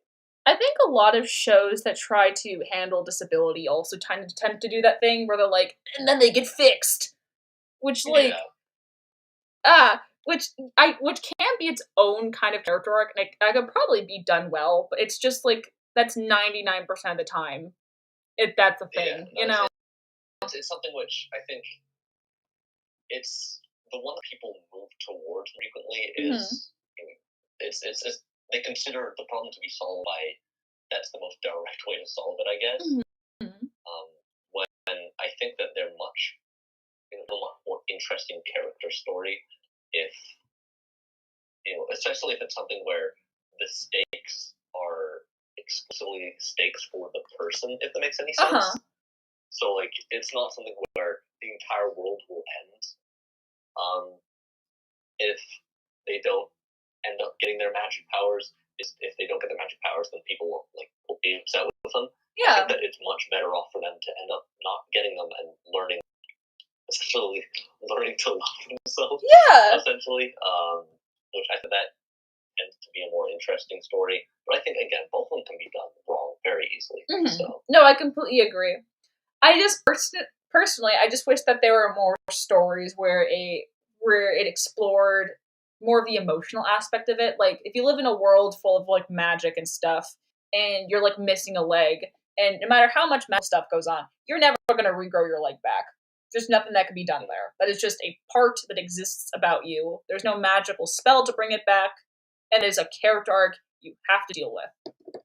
Especially yeah, for somebody who's always used magic to solve all their problems. That could be it interesting. is a tiny bit like My Hero Academia. Oh yeah. In My Hero Academia, that's he didn't have a power, but then instead of it just being like, okay, how does he go on to be a hero despite not having powers? Mhm. They're like, okay, well, what if we give him powers? And don't get me wrong, I like My Hero Academia. I think it's Mhm. fun and interesting. It's just Like, no, yeah. My problem with that isn't the fact that those types of stories exist. We need more of the other type too. yeah, I agree. I would love to see something in the My Hero Academia universe where it's somebody who doesn't have a power yet somehow manages to work with it. Mm-hmm. That'd be really cool. Oh, it'd also be interesting to have a story where you have somebody like a superhero type thing, like a main character, not like a side character, a superhero type person who loses their abilities and needs to figure out a career shift or something else they want to do with their life from there. Yeah, I think that because that's something that happens in a lot of people's lives just normally is that Mm-hmm. something significant happens, Mm-hmm. and then just like that stops them from being able to do something that they love, and then there's just nothing they can do about it. And so I think that by showing that type of scenario in popular media, Mm-hmm. I think it honestly, in a way, will be kind of helpful because then people are like, oh yeah, that's just it's something that happens, and it's Mm-hmm. not something that will just completely blindside you because that can lead to some pretty big problems if it just blindsides you. Or even a story where characters go on an adventure to um get something back, like a body part or something, where in the end they realize that no matter what they do, they're just not going to get it back. Or a magical whatever they used to have. I don't know. I think a story is about losing something a part of yourself that is crucial to your identity, or something that's crucial to to way society views people that you just don't have or can't do. It's an interesting character arc to do. Yeah, I completely agree. Mm-hmm. So many interesting stories that could be done. I want to read them all. Every story. I want to read every book that ever existed ever. That's fair. That's a good goal. Uh-huh. I think I can complete it in a week. Oh, yeah, that makes sense. 2 weeks tops. Mm-hmm. Maybe a long weekend. No, But yeah. No, I just read the My Hero Academia comment. I thought that was a comment you were saying on Skies. I really should read chat more today. No, but yeah. Yeah. Especially since, like, I don't know, I'm still salty about the whole Enid thing. They could have just kept it in, like, you're a werewolf that can never shift. Especially in, like, a show where it spent so much time. What was the point of bringing up conversion therapy? Why? Like they never really dove too much into like the horror of your parent saying that. Yeah. Like I don't know. They kind of just kumbaya'd that a little too quickly. They're like, you know what it is. Like I feel like that would have left some longer permanent scars. Yeah, no, yeah, that's something that like ruins relationships in real life. Mm-hmm. That's so silly.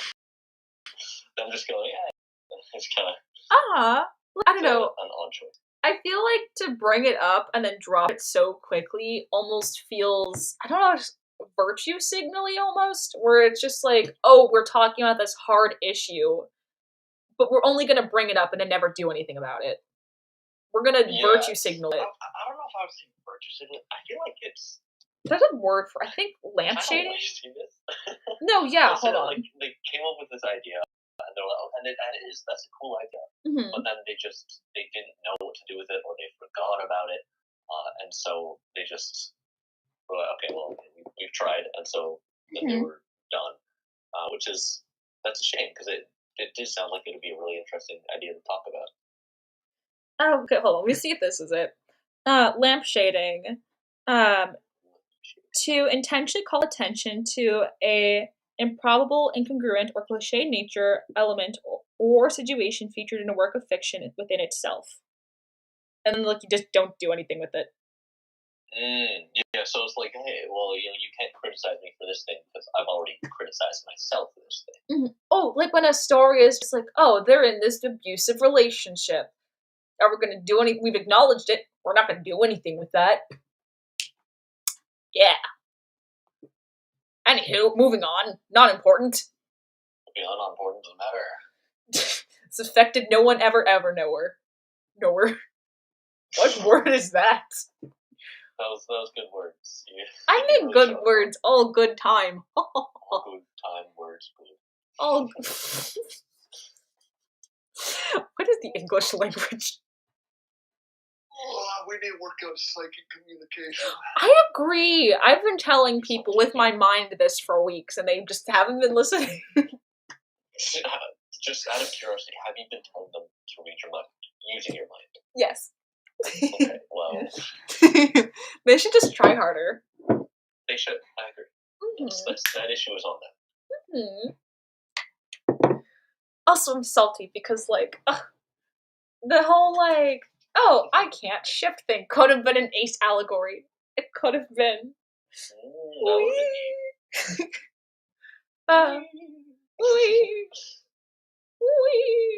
Also, like, in a show full of outcasts that takes place in, like, 2020, how were there, like, no LGBT characters? Except for, like, 2 background characters. I suppose it could just be a matter of, like, they aren't considering that to be something that makes you an outcast anymore, and depending upon where in the world you are, I guess. But true, but still, wouldn't they still exist in the school? Yeah, no, exactly. I'm with you. I have no doubt. It's weird that they just wouldn't be there at all.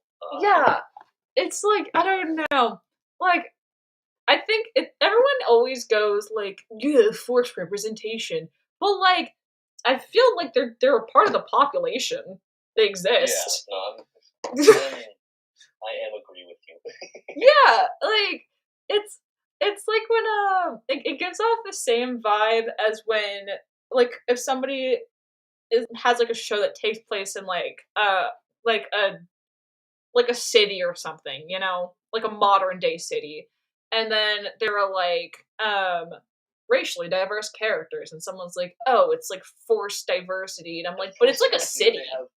2 black people and a single Asian person in the cast of 50 people. Like, yeah, you're so right. They are forced into the diversity out of it. Like, I kind of get the complaint if it's like a historical drama that doesn't take place in like a port town. Even then, I don't really know how much that matters. But yeah, no, I mean, even that is a tough one to do. So if you really care about that, then why aren't you complaining about like all things that are about like ancient Greece and ancient Rome? Why aren't you complaining about them not having enough gay people? True. It's also interesting because I feel like people who talk about historical accuracy only talk about it for that, and then they just kind of disappear. Like for instance, if you were watching a show, like a historical drama kind of thing, where, or even worse, like video game fans, if you're playing a historical video game and you get mad about having different race characters, but you are fine with bikini armor, you need to leave. Oh, no, actually, I see the bikini armor problem in kind of the opposite way that I think is the average, right? Which is that I think that if you are going to have bikini armor for all the female characters, you need to have an equivalent for all the male characters. You see, modern problems require modern day solutions. Exactly. Exactly. No, I agree. Like, the problem here is that only one group. It's all or nothing, you know. Yep, all or nothing. You gotta, if you are gonna have a bunch of fully character design, do it for everyone within reason. You know. What is the male equivalent of bikini? A diamond Speedo. Yeah, I mean, have you seen He-Man before? Oh, you're right. Yeah, that sort of thing where like they're still wearing super skimpy clothing and are like way too muscular.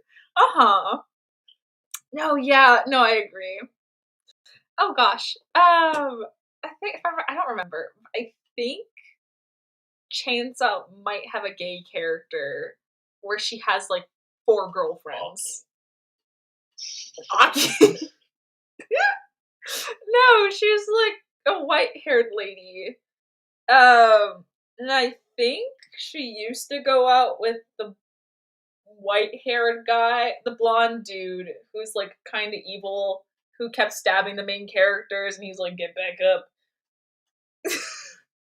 And then Denji and Power were like, "We're dying," and he was just like, "You're gonna keep dying until you kill me." You know what I'm talking about? I'm so bad at describing things. When was this? I'm too busy laughing and rocking in my half-dead chair.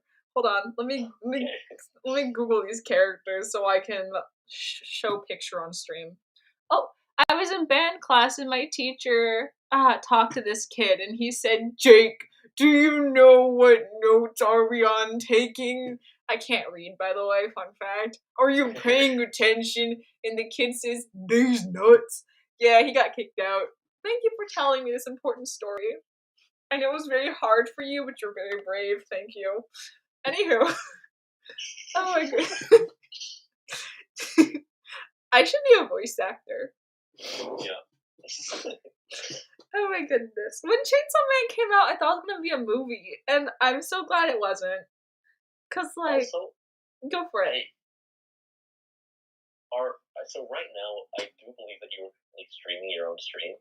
I'm not sure if you're doing that on purpose. I am. I'm Googling things. I never Google things on stream. That is a very reasonable way to do things. I was on Pinterest today. I was scrolling down. I saw an ad, which I could not show on YouTube without my channel getting completely thwonked. Insta-thwonked, if you may. Thwonked, you say? It would not go down peacefully, though. No. Okay. I'm on a path of Google searches, by the way. You're on what? I'm on a path of a bunch of different Google searches. Okay. I said a pact, and I was. I'm on a pact.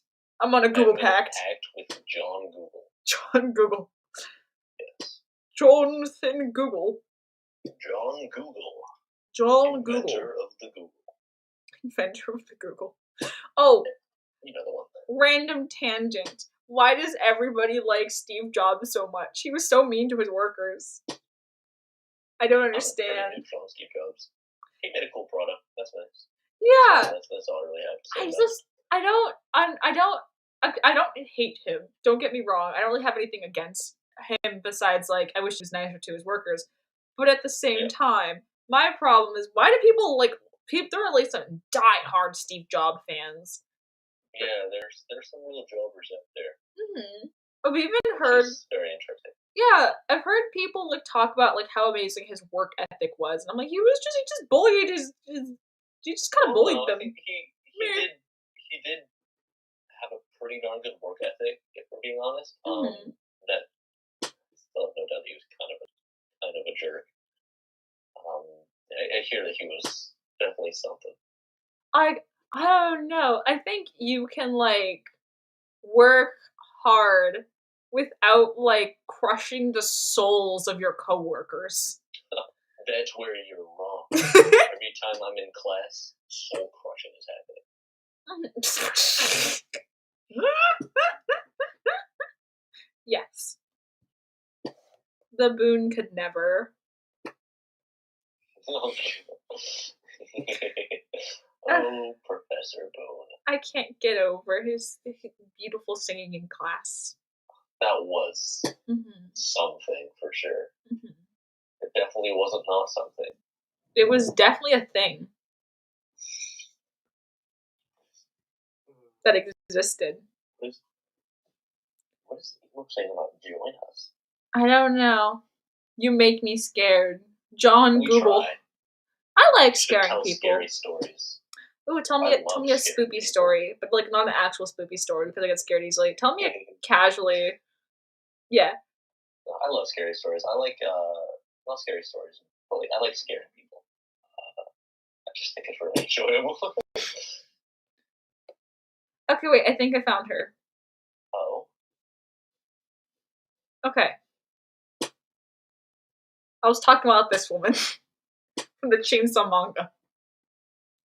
I don't know if they're actually all together, but they might be. I don't know. You were not showing anything on your... Am I not screen sharing? Give it a few seconds. It takes a hot second. I await. Imagine if I'm not actually screen sharing to the interwebs. Deceived us. I've deceived you yet again. Why'd I turn like into like a small British schoolboy? I've deceived you once again. I was not screen sharing. I completely forgot. Okay, now I think. Give it a second. Oh. In a mental way. I love scaring people in a mental way. Or scaring people in a physical way. I don't know what that means. Yeah. She pointed out where the frame was! Foolish mistake. I shouldn't have scrolled! I guess they are together. Yeah, that would make sense.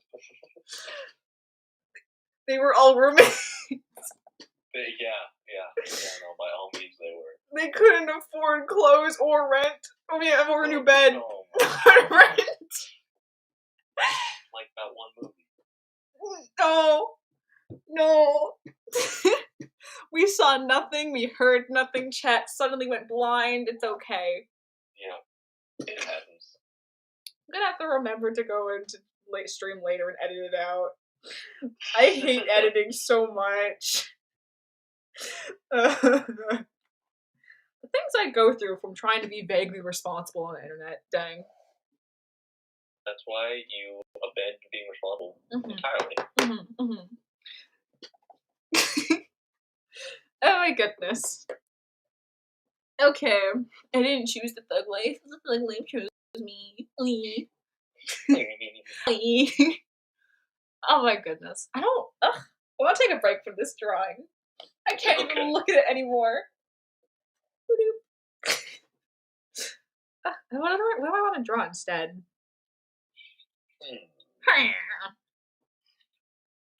I'll come up with something inspiring for you to draw. What sort of thing are you in the mood to draw? Are you thinking a character, a scene, an original character, a really dumb idea for an original character? Go. Okay, dumb idea for an original character. Do you want to make the character right now, or a character that you already? We're gonna make the character now. I'm gonna do a rough sketch of them, and then I'll do a serious sketch of them. Okay. Oh wait, someone wants me to do a drawing that they sent me. Demo C first. I don't go in order. Okay. So I'm gonna go through, and I'll give you 2 choices for assorted features, and it's up to you to choose between them. Okay. All right. So this person is either a superhero or an astronaut. Oh, hero. Okay, so they're a superhero. Okay. They either have the superpower that allows them to control hats or summon organs. Organs. Okay, so they are a superhero who summons organs. Got you. Oh wait, but the hats could be cool. I'm now imagining someone riding a giant hat. Hat control could be pretty good. I'll leave it up to you. Wait. And hold on. I say I'll draw a lot of things. When I draw them is not promised. I mean, we have 12 days till your birthday. We're fine. Yeah, it generally happens eventually. It'll probably happen eventually. Saying I never promised when, which makes me an annoying person. I'm gonna ask chat though. Pick a power. I wish there was a whole show just about power. Hats or organs. Oh, I got a frowning face in chat. I also promised. I promised somebody 2 months ago that I'd do a drawing of oh gosh, there was like a building from a TV show, Owl House, the Owl House building. Ooh, it's been 2 months. Show. I like that show. A lot of people do. I haven't watched it. I said I would, but I haven't. It's worth getting around to at some point. My art teacher from last year told me I should watch Bluey. And now I kind of want to. I want to watch it. I said I'd watch it. I keep forgetting to watch it. Bluey exists. Probably. One can assume. One can assume. They do 100% say organs. Okay. Wow. So it's organ summoning. Okay. Superpower who summons organs. Now they are either a hypochondriac or they have an addiction to beans. Ooh.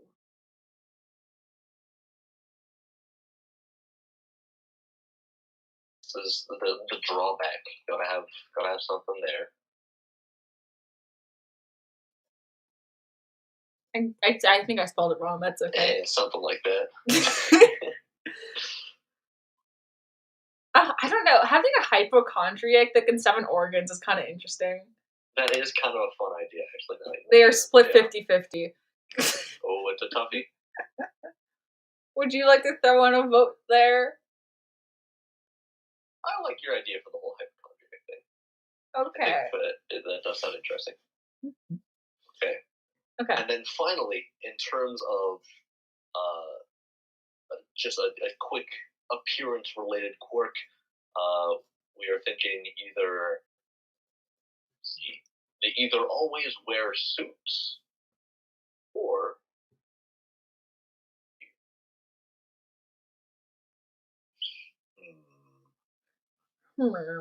trying to think of a good second one because I'm coming up with these off the top of my head. So always wear suits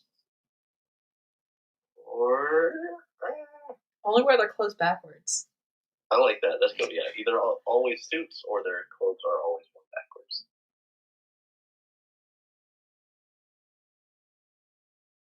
Hipster. Indie. Oh, hipster.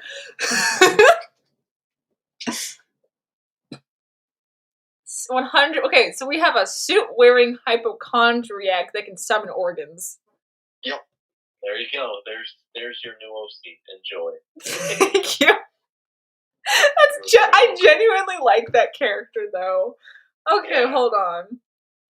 Oh my gosh. Let me scroll through the depths of Pinterest till I find some like 5 different drawings to draw plagiarism from.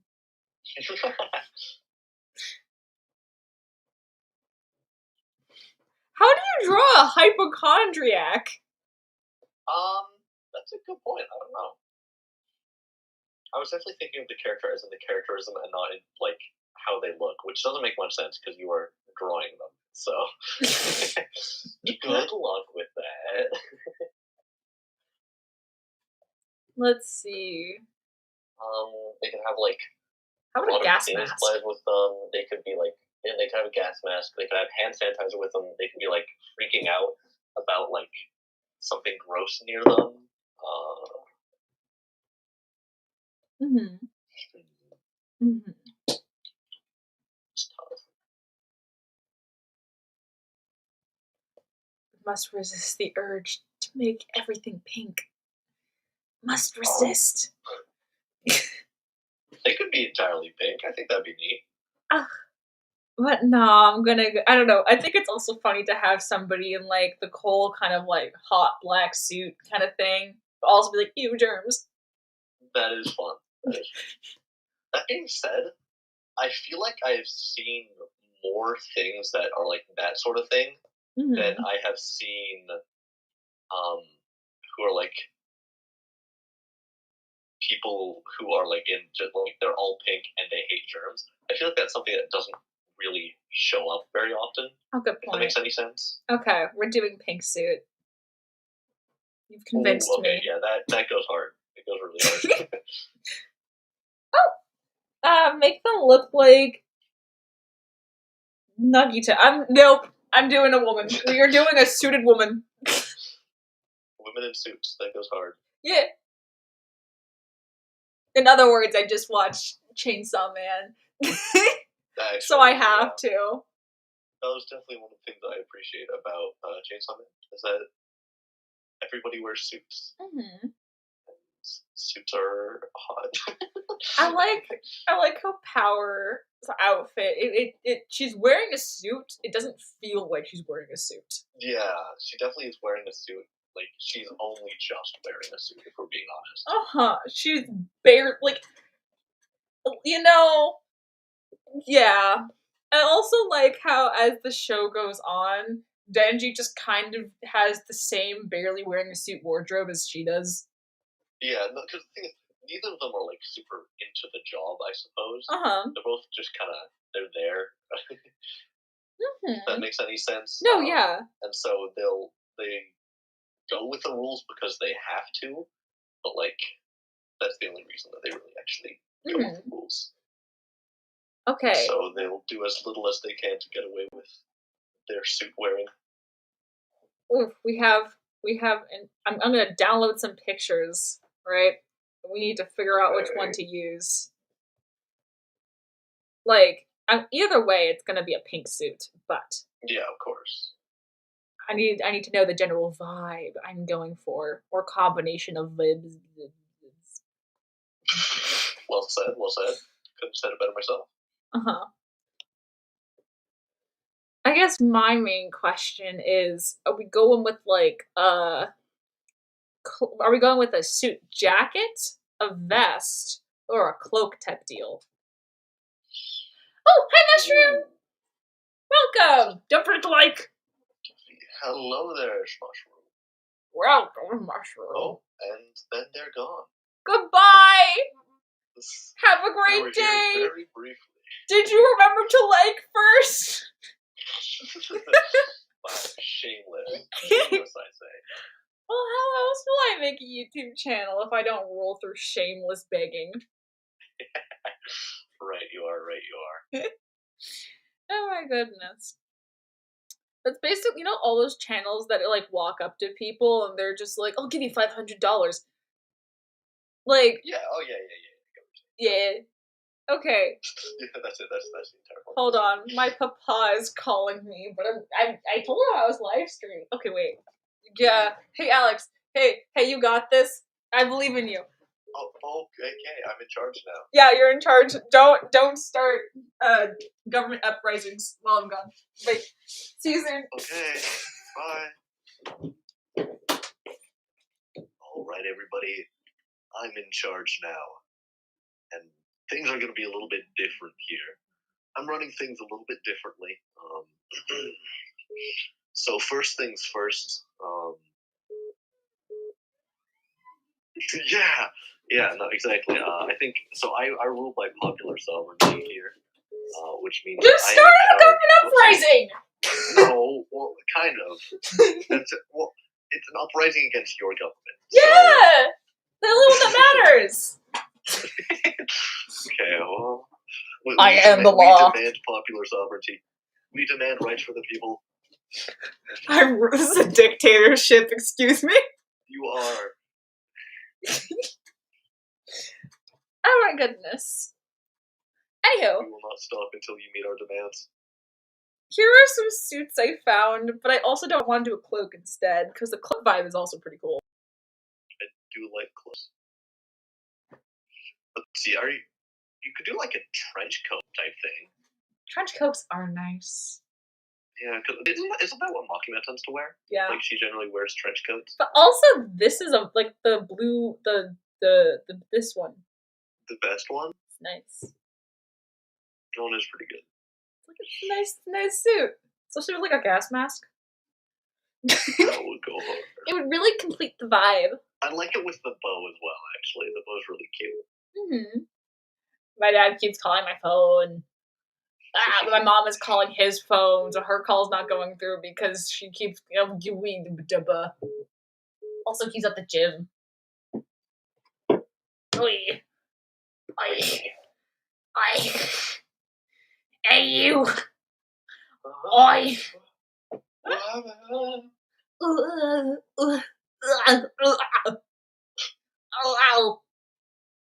feel like something just happened and I completely missed it. I was making like shocked sounds. Someone wants to make. Oh, should I give them a cane? Yeah, I think that could be like kind of like they wave it around and that's kind of part of how that they use their powers. It's not they don't like need the cane to use their powers, but it just helps them focus on it. Ooh. Okay, yeah.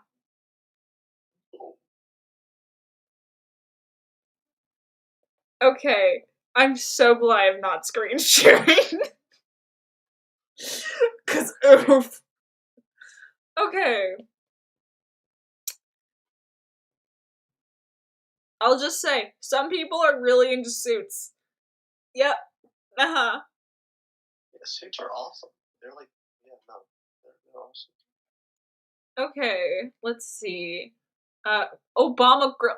Okay, Emo for the past several days has been repeatedly talking about Obama and a grilled cheese sandwich, and I do not understand. But go off, King, I guess. Okay, let's see. Action pose. I googled action, but I spelled it so bad, it auto-corrected to active racism. I don't know what that means. What are you doing? I'm confused as to how that happened, but I guess. I don't know. But I've now spelled action pose correctly. I'm proud of you, actually. Thank you. Okay.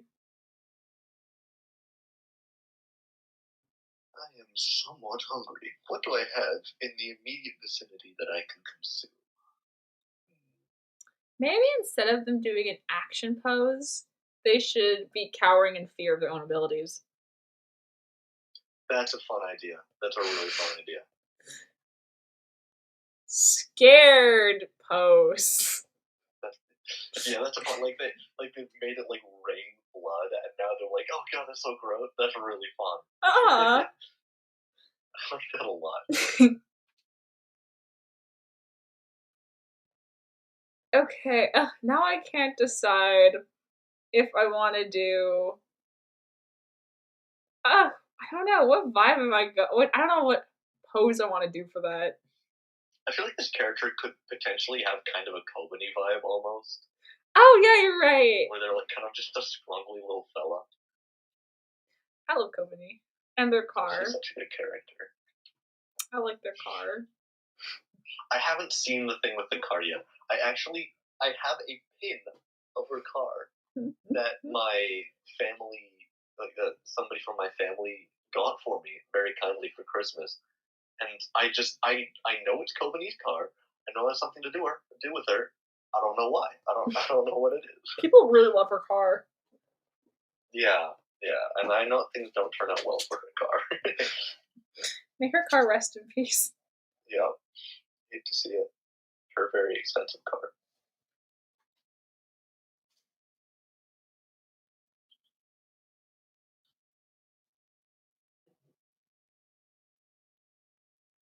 Okay. I don't know. I feel like this is a character I could draw more than once before actually getting their vibe, you know? Yeah, kind of get that. I always love character creation challenges. This is a good one, though. This is such a good one. I just don't know how to do this, but I'm going to try. I had a challenge I did a while ago. So, do you know who Alex Hirsch is? No, but continue. Pretend So I Alex do. Hirsch is the writer and general creator of Gravity Falls. Oh, okay. Yeah. So he is pretty neato. A little bit. Yeah, Just a tad. When he was in college, he had a writing challenge that he did with his roommate, because they were both writers, where what they had to do is that they both had to come up with I think it was 5 new TV shows a day. Mm-hmm. And whoever failed to come up with their new TV shows would have to write an entire pilot episode for one of the TV shows. Mm-hmm. And eventually they ended up just like, they called it a draw. They called it off after like a week or so, which meant that they came up with 35 original TV show ideas. But then that was like, oh, that's a pretty neat idea. And so I decided to do that just by myself. Where I came up with 2 TV show ideas and 2 character ideas a day, and I think that lasted a week for me as well. But I think that honestly, in that week, it did make it a whole lot. Like, I came up with some fun ideas, but more importantly than that, I think that I got better in general at my character creation ability. Mm-hmm. And if I were an artist, then I would have had a whole lot of fun with that. Because I think that just because I'm bad at visualizing characters. Mm-hmm. It's like a muscle. You gotta grow it. Grow a muscle. Yeah, that's kind of how that works. I had a sudden vision of somebody watering a plant, but it was an arm. Oh, I don't like that at all. Oh wait, somebody says I want to be the very best. Like, no, oh my gosh. What are they saying? That sounds like they're saying something interesting. They're singing. They're making a new song. Okay. Oh, interesting. Okay. Yeah, I've never heard before. I'll try to come up with a tune for it. I think it goes to like.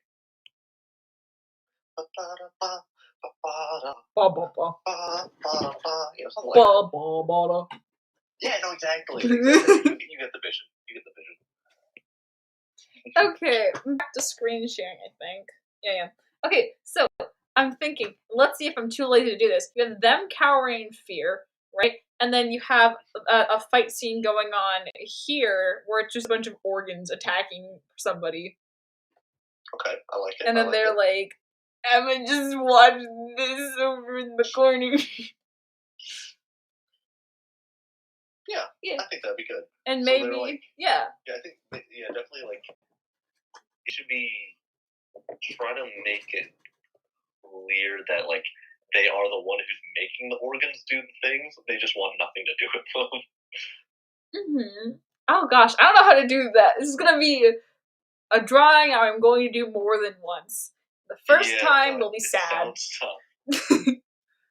But you know what? I'm happy with my sad drawing I haven't done yet.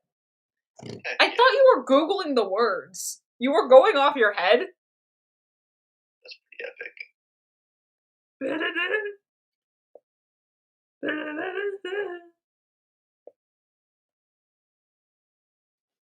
Oh, what if instead of them biting their fingernails, since they're gonna be wearing a gas mask, it's them holding their cane?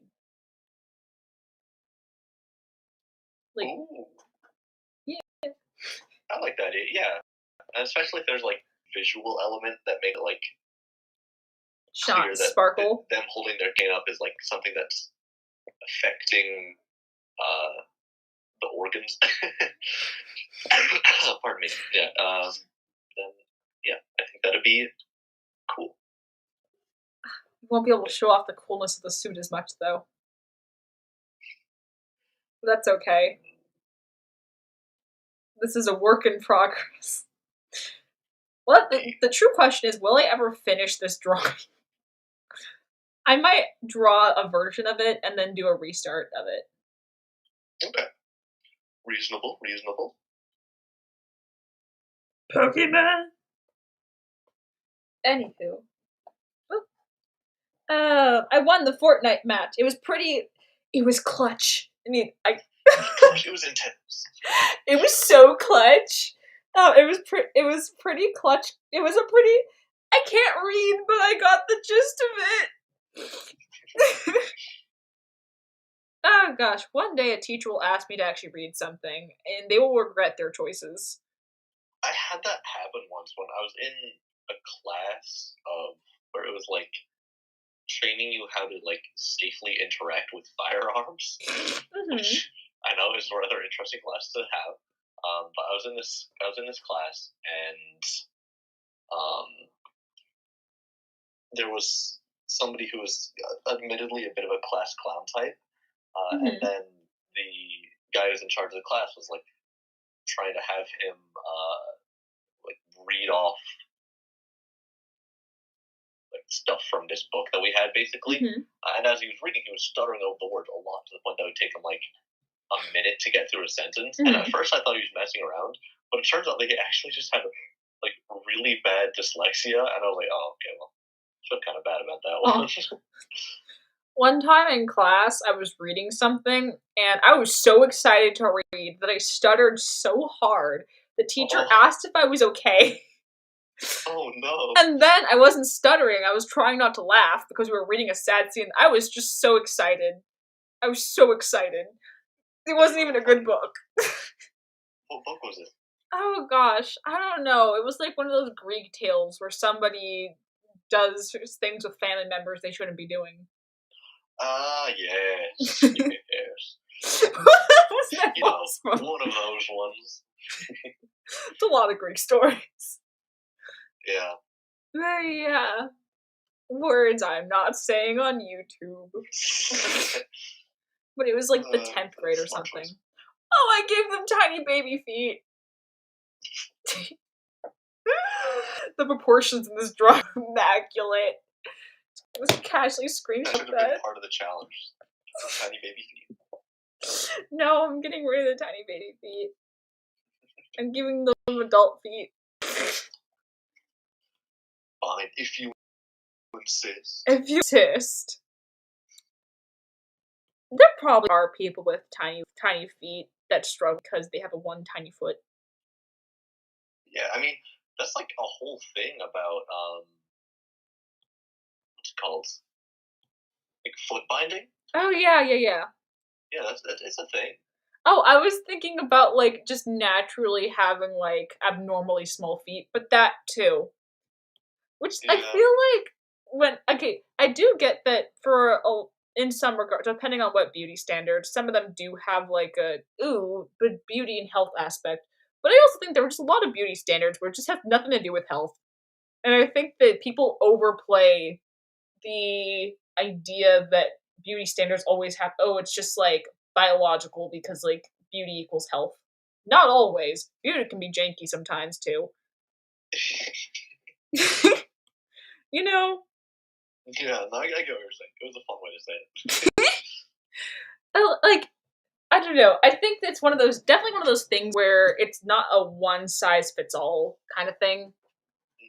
It's not like all beauty standards mean this or that. But I do think people tend to overstate what does or does not cause certain things to be the way they are. I don't know how to say that, but yeah, that's the gist of my sentence. No, I get what you're saying. Yeah. Yeah. Like, can't people just admit I like weird things and leave it at that? It's okay. Honestly, for every once in a while, like, I'll be talking to somebody and then I'll, like, give them a compliment and then I'll be like, oh, why do you like that? Like, I don't know, man. I just think your hair is cool, okay? There's nothing, like, complex about my enjoyment of you having cool hair. I just think it's neat. Oh, you know what's awkward? Giving somebody a genuine compliment and them being like, oh, you're just being nice, and they start going off on you. You're like, gosh, never mind. It's like, you know what? I'm not being nice anymore.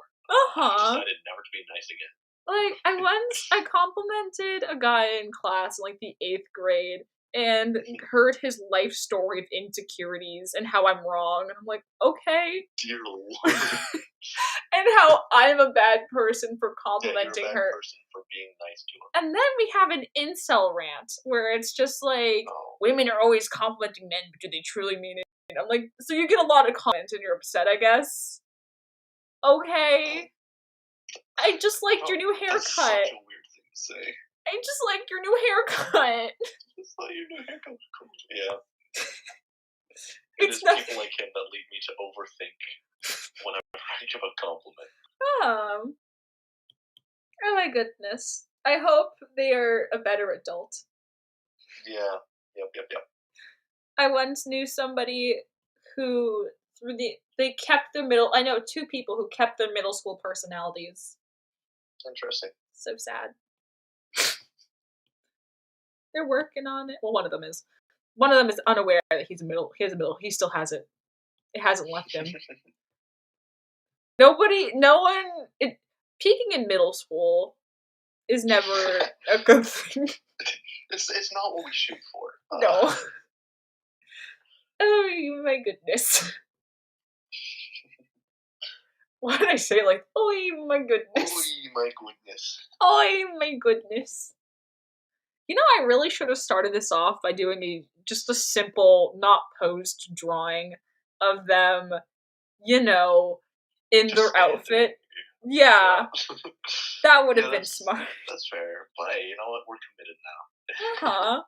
If I was a smarter person, I might even attempt to do a version where I pause this one and I come back later. I'm not that artist. So today, we draw in hell.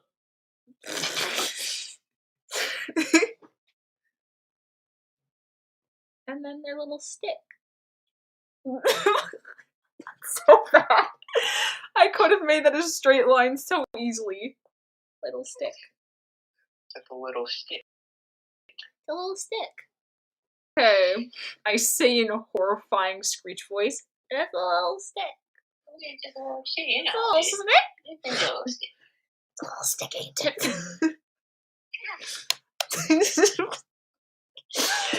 Oh my gosh. I should go for it. I have the weirdest suggestions in my YouTube feed at the side right now. Mm-hmm. I have a review for AP American History. Mm-hmm. I have an astronomy course. Mm-hmm. I have teaching the Quran. Mm-hmm. This is interesting. Oh, a lot of my YouTube recommendations are Muslim women who are into baking. Like, a lot of my YouTube shorts. You are spreading that to me. I mean, I guess it's fine. It's whatever. I don't like baking, but I keep watching the videos. I like baking, is the thing. I enjoy baking. I enjoy the fact that my brother likes baking. Because then occasionally baked goods just show up. Yeah, and I get to eat them. Makes sense to me. I like the concept of baking, I just never do it. That's fair. I made bread 2 months ago. Ooh, Are you proud of me? I am proud of you. Yeah. Okay. Oh, what kind of gas mask should I use? I'm like, Ooh, that's a good question. I'm scrolling through the yes. I definitely think that definitely not like a World War whatever type gas mask. I feel like that's a different vibe. I was gonna say, I think I can screen share this part of YouTube, and then I went past the picture. I'm like, no, I can't. No, I can't. I had to stop having trust that these won't get cursed. Yep, never trust anything ever. Okay, hold on. I can screen share this one. If I don't scroll. How about this vibe for gas mask? With the overhead. Or should I do a different, should I do one of the face ones? It's still catching up for me. Ooh, I was thinking that sort of thing where it's like not a full face, but like the bottom of the face.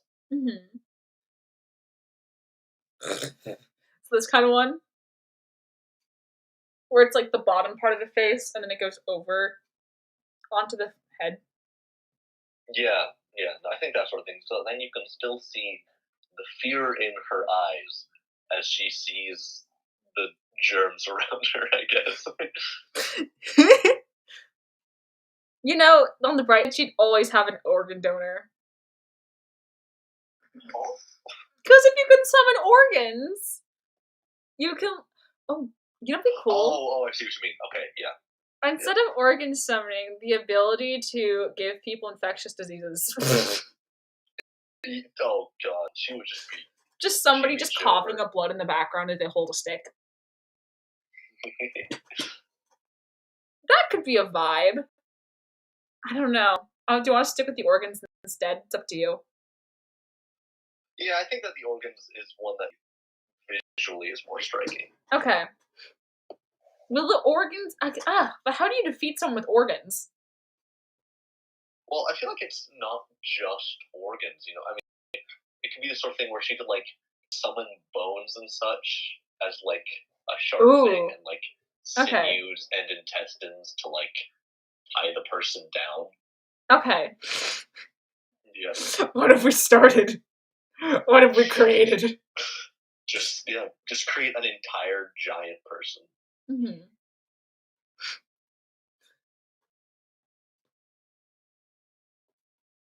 Okay. This is gonna be so cute. so adorable. So nice. So nice. So aesthetic. You know, these bones, these sun-bleached bones, just so aesthetic. Oh my gosh. Imagine a super villain and their like catchphrases tonight. I'm gonna get a little quirky. Gotta get a little goofy. A little goober. A little, yeah.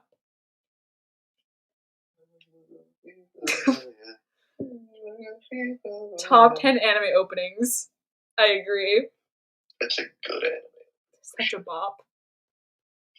And did I go back onto the internet to keep looking at different gas masks to find one that's actually facing forward? Yeah. Maybe. What of it? Perhaps. No, what was that? Perhaps. Okay. It's hard to find the right gas mask for you, but you just have to keep looking. Out there, I really believe there's a gas mask for everyone, you know? I agree.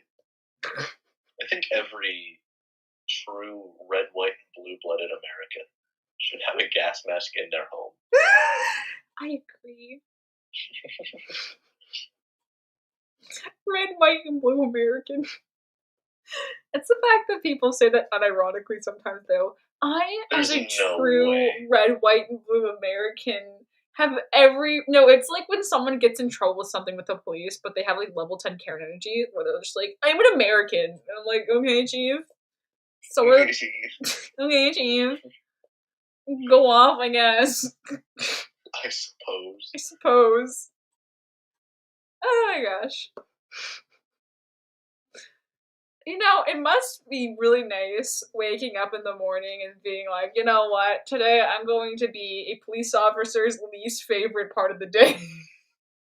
That is admittedly kind of epic. Yeah. Oh my gosh. A true American hero, you know? True American hero. Oh my goodness. Okay, I found a gas mask. It's been located.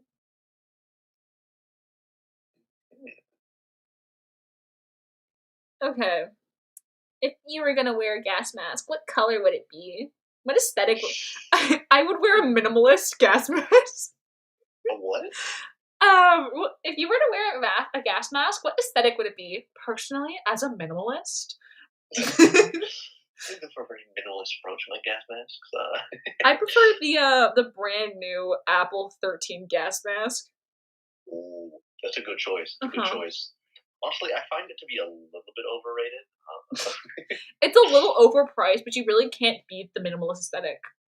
Yeah, exactly.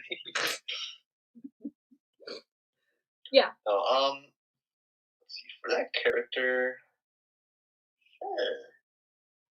it's a tough one. I don't know about pink for it. You could. Maybe it would be like a normal, but it would have like a bunch of stickers all over it. Oh, I love that. I love that. I genuinely do love that. Cool. That's adorable. It's so cute. So cute. So cute. Okay, good enough. Rough sketching this. What hairstyle should they have?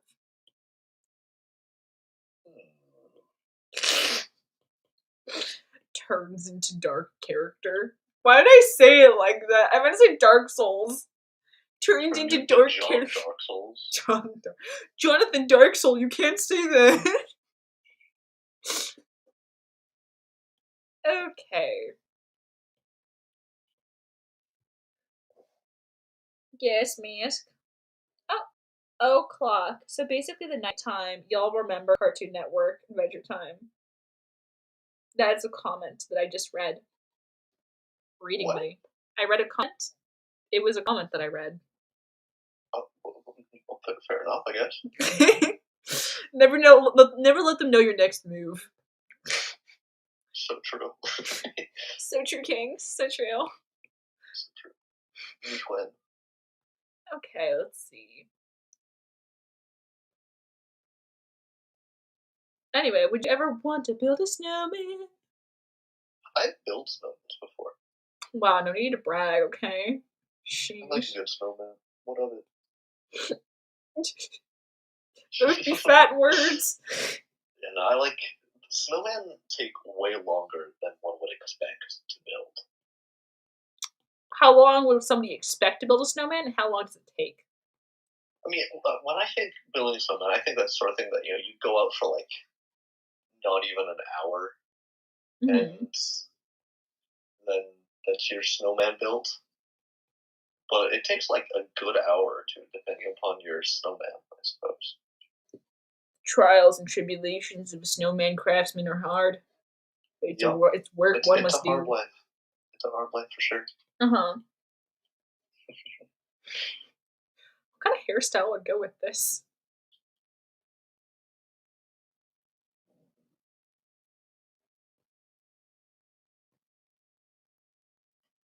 Let's see. That's a toughie. Are they human?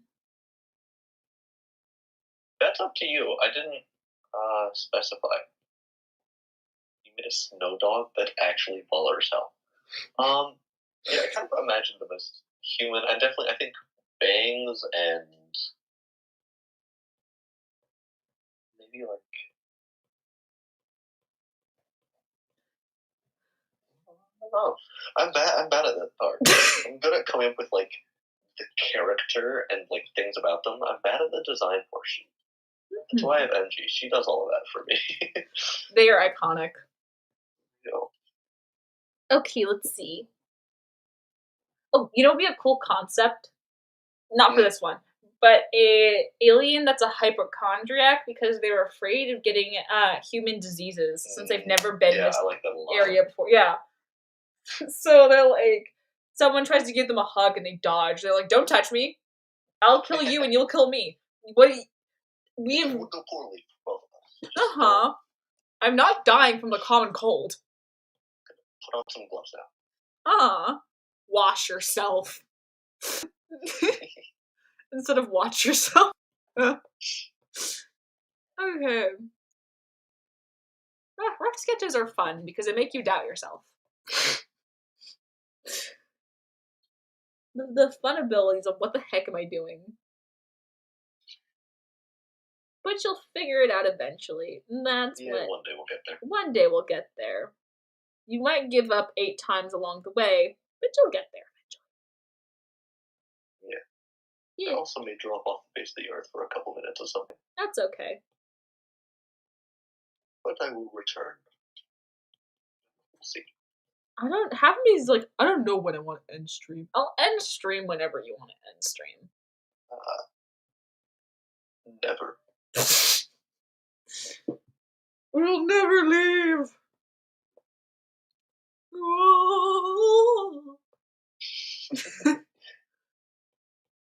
Oh, did you see the Avatar movie? The new one? Yes, I did. And actually, funnily enough, this is kind of some big news. It's under wraps a little bit, but they hired me to be the script writer for the next Avatar movie. Oh, really? Yeah, they hired me to be the script writer for the next Avatar movie. Because I actually happen to have a keyboard which has both Control C and Control V on it, and so I can just copy and paste the entire script from the first movie over to the next 5, which is pretty exciting. I mean, you'd be doing them such a big favor because it's like that takes so much time for them to do. Okay, I'll be back in about a second. Okay, guys. So I think I'm just gonna go with as far as hair goes. Snow Dog. Wait, was the Snow Dog cute? How'd it go? How was your Snow Dog creation process? But also, I think I'm just gonna go with making her an Asian woman with black hair that's long and straight. I don't know if I want to change the hair color and make it dyed or not because I don't know. Black hair looks really nice as is. And then I'm just gonna have it, but I'm gonna have it be long hair, and then just have it be running all over the place. I return, and there's now a cat in my room. Oh my gosh. Blink twice if you need help. It's also funny because I can't even see you. Yeah. She's now sitting on my lap. Sneeze twice if it's holding you hostage. Choo choo. Oh, I used to have a Mandarin teacher named Miss Choo Choo. Oh, that's fun. Yeah, they're really nice. Oh my goodness. Okay, let's see. Okay, I think I'm gonna give her long, stringy hair. Okay, I can approve of this. You have my approval for now. I get choked on spit. I can revoke it at any time. I can, and maybe I will.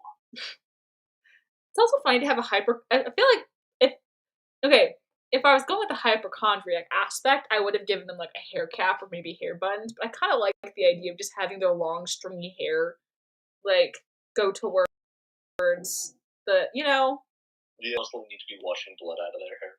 Ooh, yes. Oh wait, do they summon organs or do they get to control organs? Because it would be cool to draw someone's heart out of them.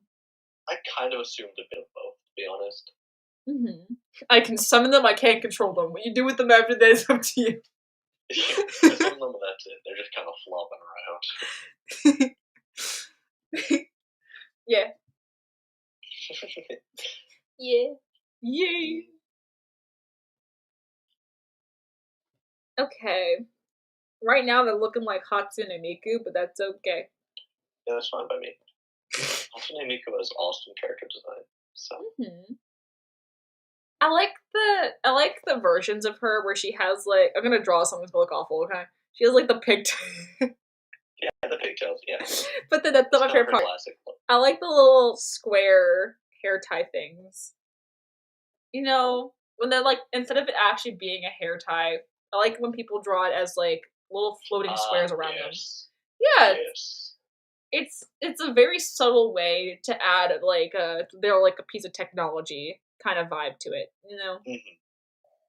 I I appreciate agree that with care you. design immensely.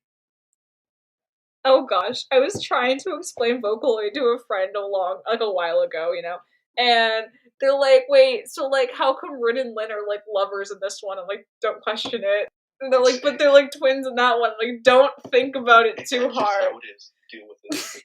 Vocaloid is best thought of as actors that play in different plays, not Yeah. not all stories run together. But like they could not do that for the life of them. So they're like, but like those stories don't go together. I'm like, these are different writers. And she's like, but like they're like Just deal with it. just do it. And stop.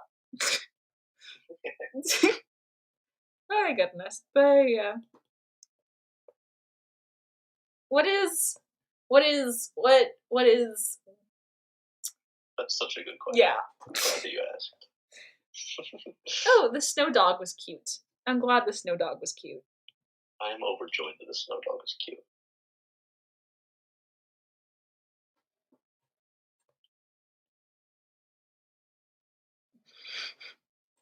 We have some tiny shocked eyes right now that I Those will make are look good a different day. I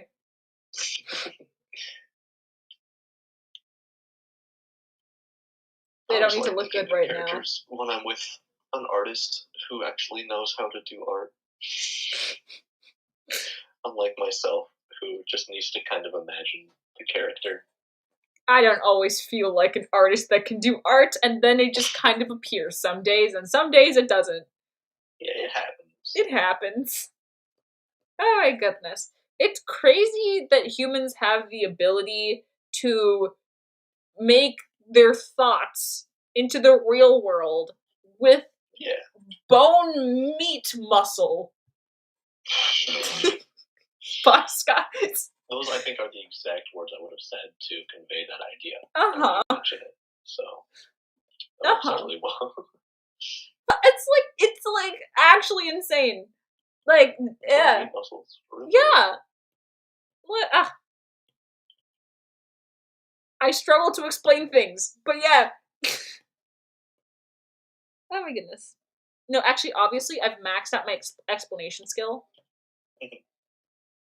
It's just people need to catch up on my level, you know. Yeah, I agree. It is a problem that we have as humans.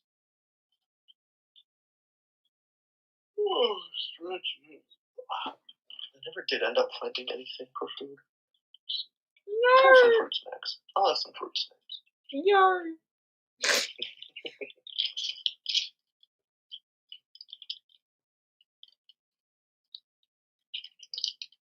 Fruit snacks count as protein, right? Yeah. Yeah. Protein fruit snacks actually have. And we'll look on the back of the bag and find out.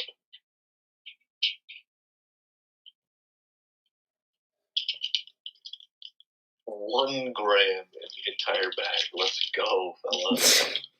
So you Good just luck have to to eat see. 19 bags. I don't know how much protein you're supposed to eat in a day. Ate a lot more than that. Okay, let's see. We have scared looking face, right? Yes. We have I'm gonna erase her eyes. She doesn't need them right now. Yeah, they're kind of a bonus. Uh-huh. Okay, so scared looking eyes, long, greasy hair, right? Mm-hmm. It has to be greasy. That's the most important Yeah. part. Okay, let's try adding a suit. I'd like to think that they started this day thinking that they were going to like, oh, I unlocked like these cool powers. I'm gonna be like so cool, and then the day was like trauma. You know, Yep, I'm with you. like Isn't that a vibe? You're just stuck with blood and viscera forever now. Uh-huh. And there's nothing she can do about it. Yep, it is what it is. Mhm. She's like, "Oh, cool, I'm gonna become a doctor," and now she's, like, flunking art school. Wait, doctor school. I could not be a surgeon. For a while, I actually wanted to be a surgeon, Mhm. but then I realized that people are really gross, so I changed my mind. The thing with me is at one point I wanted to be one, and then scabies exists. I'm like, no, I'm not dealing with that. Mm-mm. Yeah. Yeah. Not just everything about people is just icky. Yeah, I So, agree. Also, like, I don't know, the idea of getting harassed by patients while trying to save them just sounds like maybe not. yeah, honestly, I feel like that's one of the parts I think I could deal with pretty well. I guess I'd kind of see it as a whatever type thing. Hmm. Like, I don't know. I feel like I get sad about it. Yeah, yeah, I could. I think I'd probably get sad about it, but I wouldn't be like that sad. If that makes any sense. Mhm. Like, I'd deal. Ideal. That's valid. Yeah, I concur. I concur. I concur. Do you? Do you really concur? Is that true? Goes off for no reason. It's like that one movie. I've never concurred in my life. Not a single time. Never. Inconcurrent. Okay, but now I kind of want them to be wearing like a one of those doctor thingies, like a lab coat. Mm. I don't know. Should they be wearing a lab coat on top of their suit? Mm. Oh, that's so tough. That could look cool, but also it could look really dumb. True. That's so difficult. I'm gonna just stick with this vibe for now then.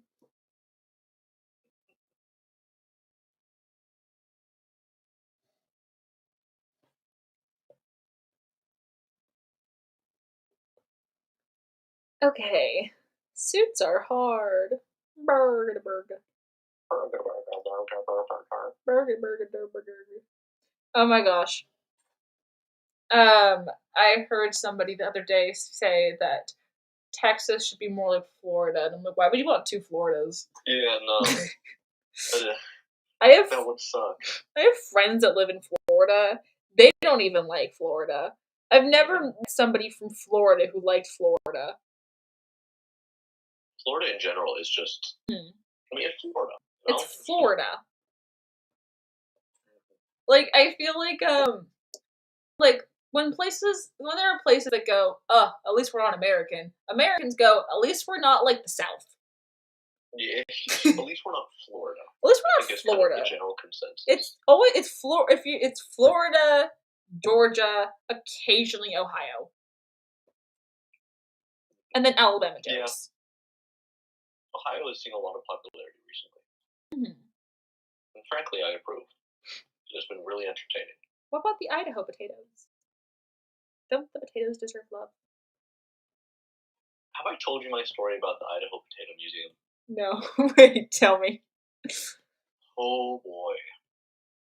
So, in Idaho, well, okay, we'll start off with in 2020, I think, 2021, that sort of thing.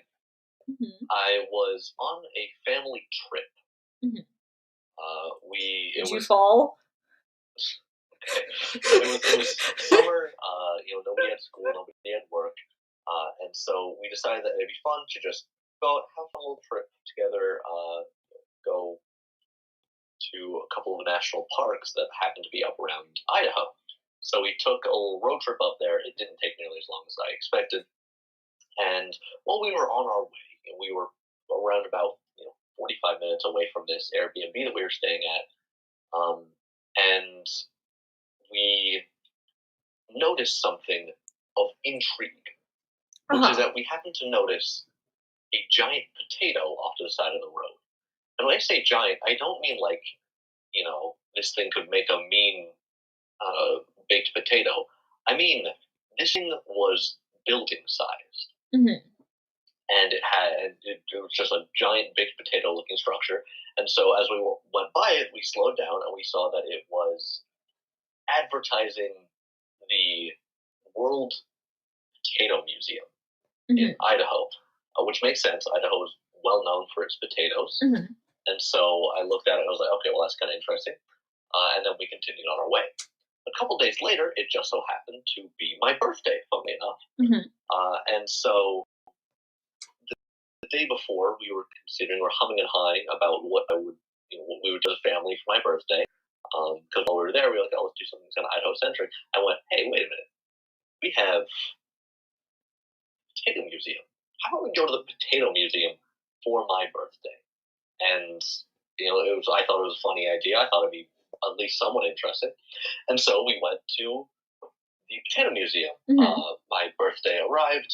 We drive down and we go through the museum, and it was relatively interesting. It was about as interesting as a potato museum could be. Extremely riveting. Yeah, we went through. We learned about potatoes and learned about the growing thereof. It was mildly cursed in some places. It had a giant, animated Mr. Potato Head, and it was kind of broken, which was weird. But went through, learned about our potatoes, saw some cool potato making tools, and then we get to the end, and there's a little gift shop where you can buy potato merchandise. But more importantly than that, it also had a little cafe where you could buy potato food, which makes sense. That's what potato is generally used for. And so they had fries. They had potato ice cream, where it was like ice cream made out of potato somehow. I don't know. So I got one of those, and it was pretty good. It was basically just vanilla ice cream. And then my dad walks up and he's like, "Hey, I see a baked potatoes on the menu there." So here we are in the Idaho Potato Museum, in the middle of the potato fields, the potato capital of the world. You are the Potato Museum. May I purchase a baked potato? And the person there turned around and said, "I hate to break it to you. We are out of baked potatoes." They ran out of potatoes in the Idaho Potato Museum. They were out. I could have walked outside, walked 15 feet, put my hand in the ground and found them a potato to bake. But they were out of baked potatoes. Maybe they were just out of baked potatoes for you. Yeah, maybe they just hated us. But there you go. So that's the baked potato story. And that's my thoughts on Idaho. And honestly, the trip itself was really fun. And that story was very entertaining. Did you ever get a potato? A different potato? No, they were out of baked potatoes. That's it. Any potatoes? They were out of baked potatoes. That's what we're looking for. They had fries that we could have gotten. We didn't get any. Like I said, I got my potato flavored, not flavored, but my potato ice cream. Ice cream made out of potatoes. Wait. Why? I don't understand. It was some solid ice cream. I don't approve of this messaging. Potato flavored. Well, no, it wasn't flavored like potato. Okay. It was vanilla flavored. It just happened to be made out of potato. Okay, so I was thinking that you meant that ice cream, right? That just had potato flavoring in it. No. And I'm like, that's so cursed. Yeah, that would be really cursed. No, it was ice cream that was made out of potatoes somehow. Don't ask me the process. I know a cursed ice cream flavor. Hold on. Let me Google it and make sure it's real. I know a couple of kind of cursed ones from this really weird ice cream store I went to. So. Hold on. Ice. Yeah, I hold. Ice cream. Hold harder. Hold, please. Hold, please. Don't fall. I'm begging you. Oh, God.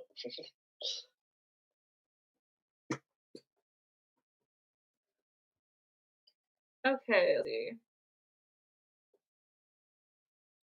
Are you ready for this? I don't know, am I? No. Pizza ice cream. Pizza ice cream. Uh-huh. Yeah, no, I don't know if I could do that. It has oregano on the top.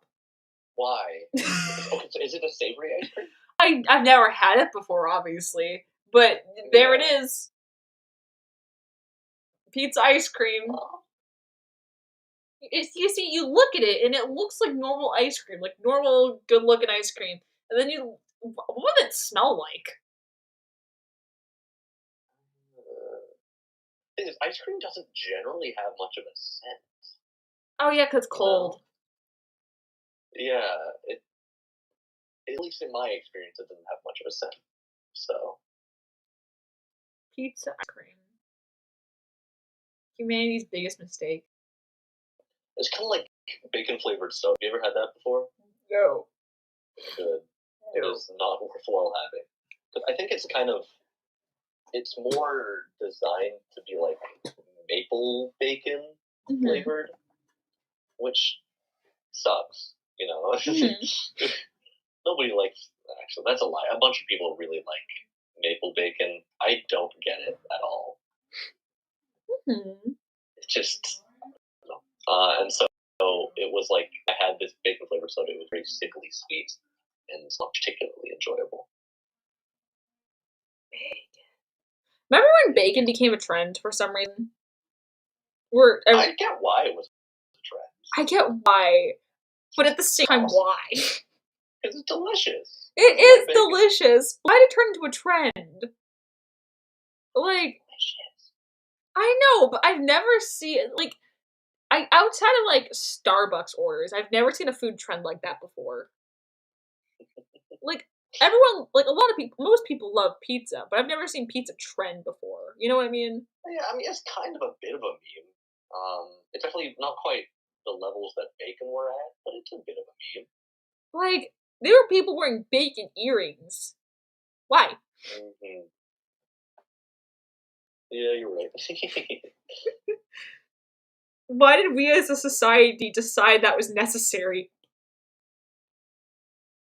I guess people just like bacon. I mean, to me, it's tasty. It's tasty. That's all aesthetic. It's tasty and enjoyable. Is it aesthetic? I suppose, in a way. Merg. Okay, well, fair enough. When you put it that way. Merg-derg. Okay. I'm trying to figure out where to put the staff thing without covering up her suit. What position? Let's see. Or the important suit bits. Like I do area. I do kind of like her clutching it like that. That is kind of fun, like across her chest. But you're right that it would kind of cover up a lot of like the things that make it clear that she's wearing a suit. I think this is good enough. I think I've covered up. You can still, as long as you can see this part, you know. Yeah. Or alternatively, it could be that she's like kind of holding it out and across her knee almost. If you see what I mean. Mm-hmm. Oh, oh gosh, that could be cool, but at the same time, I'd have to find a different arm pose with a similar. Yeah, I think that's the tough part. I think the difficulty with it being where it is right now is that it is kind of covering the suit of it, but also it's kind of covering her face as well, which could mean that you would lose a bit of the fidelity of her facial expressions. Right. How necessary is the staff? Okay. It's not. That was not part of the prompt. Oh yeah! I chose to punish myself. Yeah, as long as you have something that makes it clear as to like, suppose, where glowing hands. The fact that she's controlling the organs. I don't think it should be an issue. Glowing hands and eyes. You know, I just had a dumb thought. There's so many stories where a character has glowing hands during a fight. What about someone who has glowing feet and you can't see because they're wearing shoes? I don't know why I find it so funny. If she's all glowy and the organs are all glowy, it's same type of glow, then boom. Wait, what if the organ she's using glows? So, like, she summons a heart and her heart glows, and you can't see it. That'd be kind of fun. Oh my goodness. I mean, the skin is an organ. I'm gonna Google a character who her powers kind of remind me of them. And I will tell you the name of this character so you can be like, oh yeah, I kind of see that. That's going to be the exact conversation that happens. It's going to be a good one. I'm so ready for that conversation. I've never been more ready to converse my life.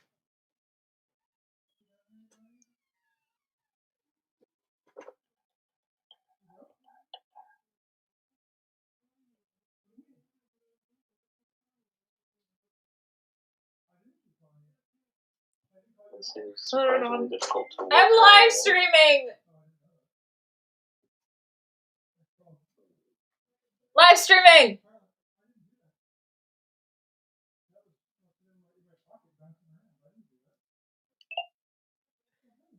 Oh my goodness. The reason my dad was calling so much was because he was at the gym and he kept pocket dialing everybody, and whenever they called him back, he wouldn't answer. That's funny. And so my mom was like, I thought you were in danger. So. And he's like, oh, I'm sorry.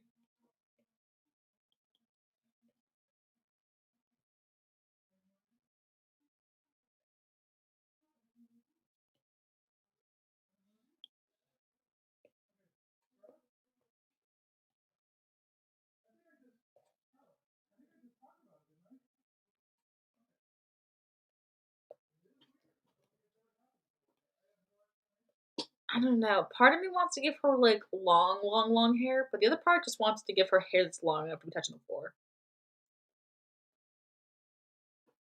I think I'm gonna do that rather than making like insanely long.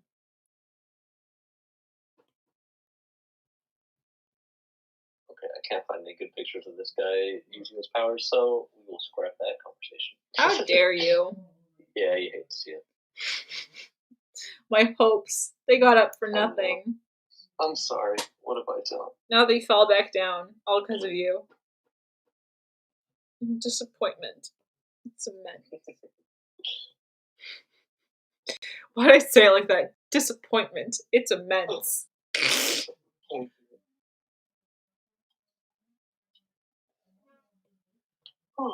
Stretch. No. Wow, I see how it is. Never mind then. I'll do it your way. Friendship's over. Oh, there's a scene in Too Cringe for Comfort where two characters get into an argument, and it is the most like you spend all day watching anime argument I've ever seen, and like to give you an idea, one of them ended with the argument. It like, oh gosh, you're a pathetic child, and walks off, and I'm like, ooh, I give up anime dub vibes. You're a pathetic child. You're a pathetic child. That definitely is middle school tier insults. Yeah. Oh.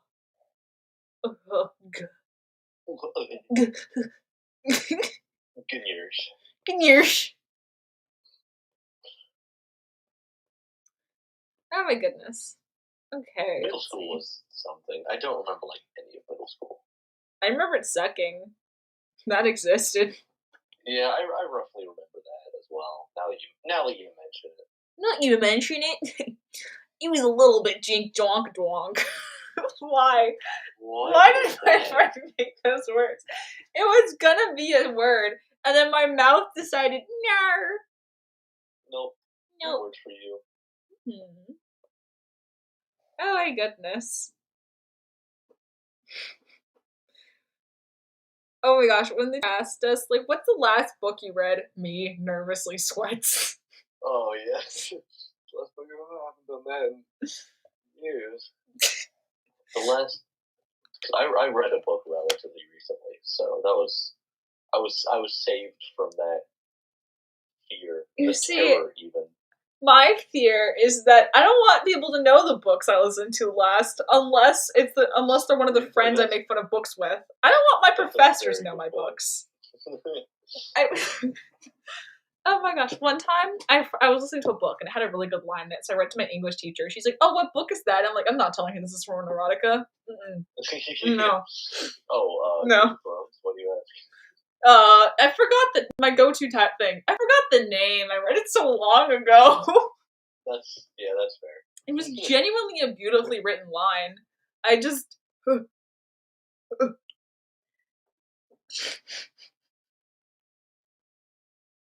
Oh my goodness. POV, you're ace, but you read trashy romance novels. That sort of thing, so far as I can tell, is a very common. It is. Happenstance. I haven't met an ace person who doesn't do that, but at the same time, it makes it harder to explain to people. No, trust me, I am ace. I just am weird as well. I'm just weird, okay? Oh my gosh. Oh yeah. I like stories where the thing about it is romance stories are nice because it's two people having character arcs at the same time because of each other, and that's nice. That is nice. It's nice.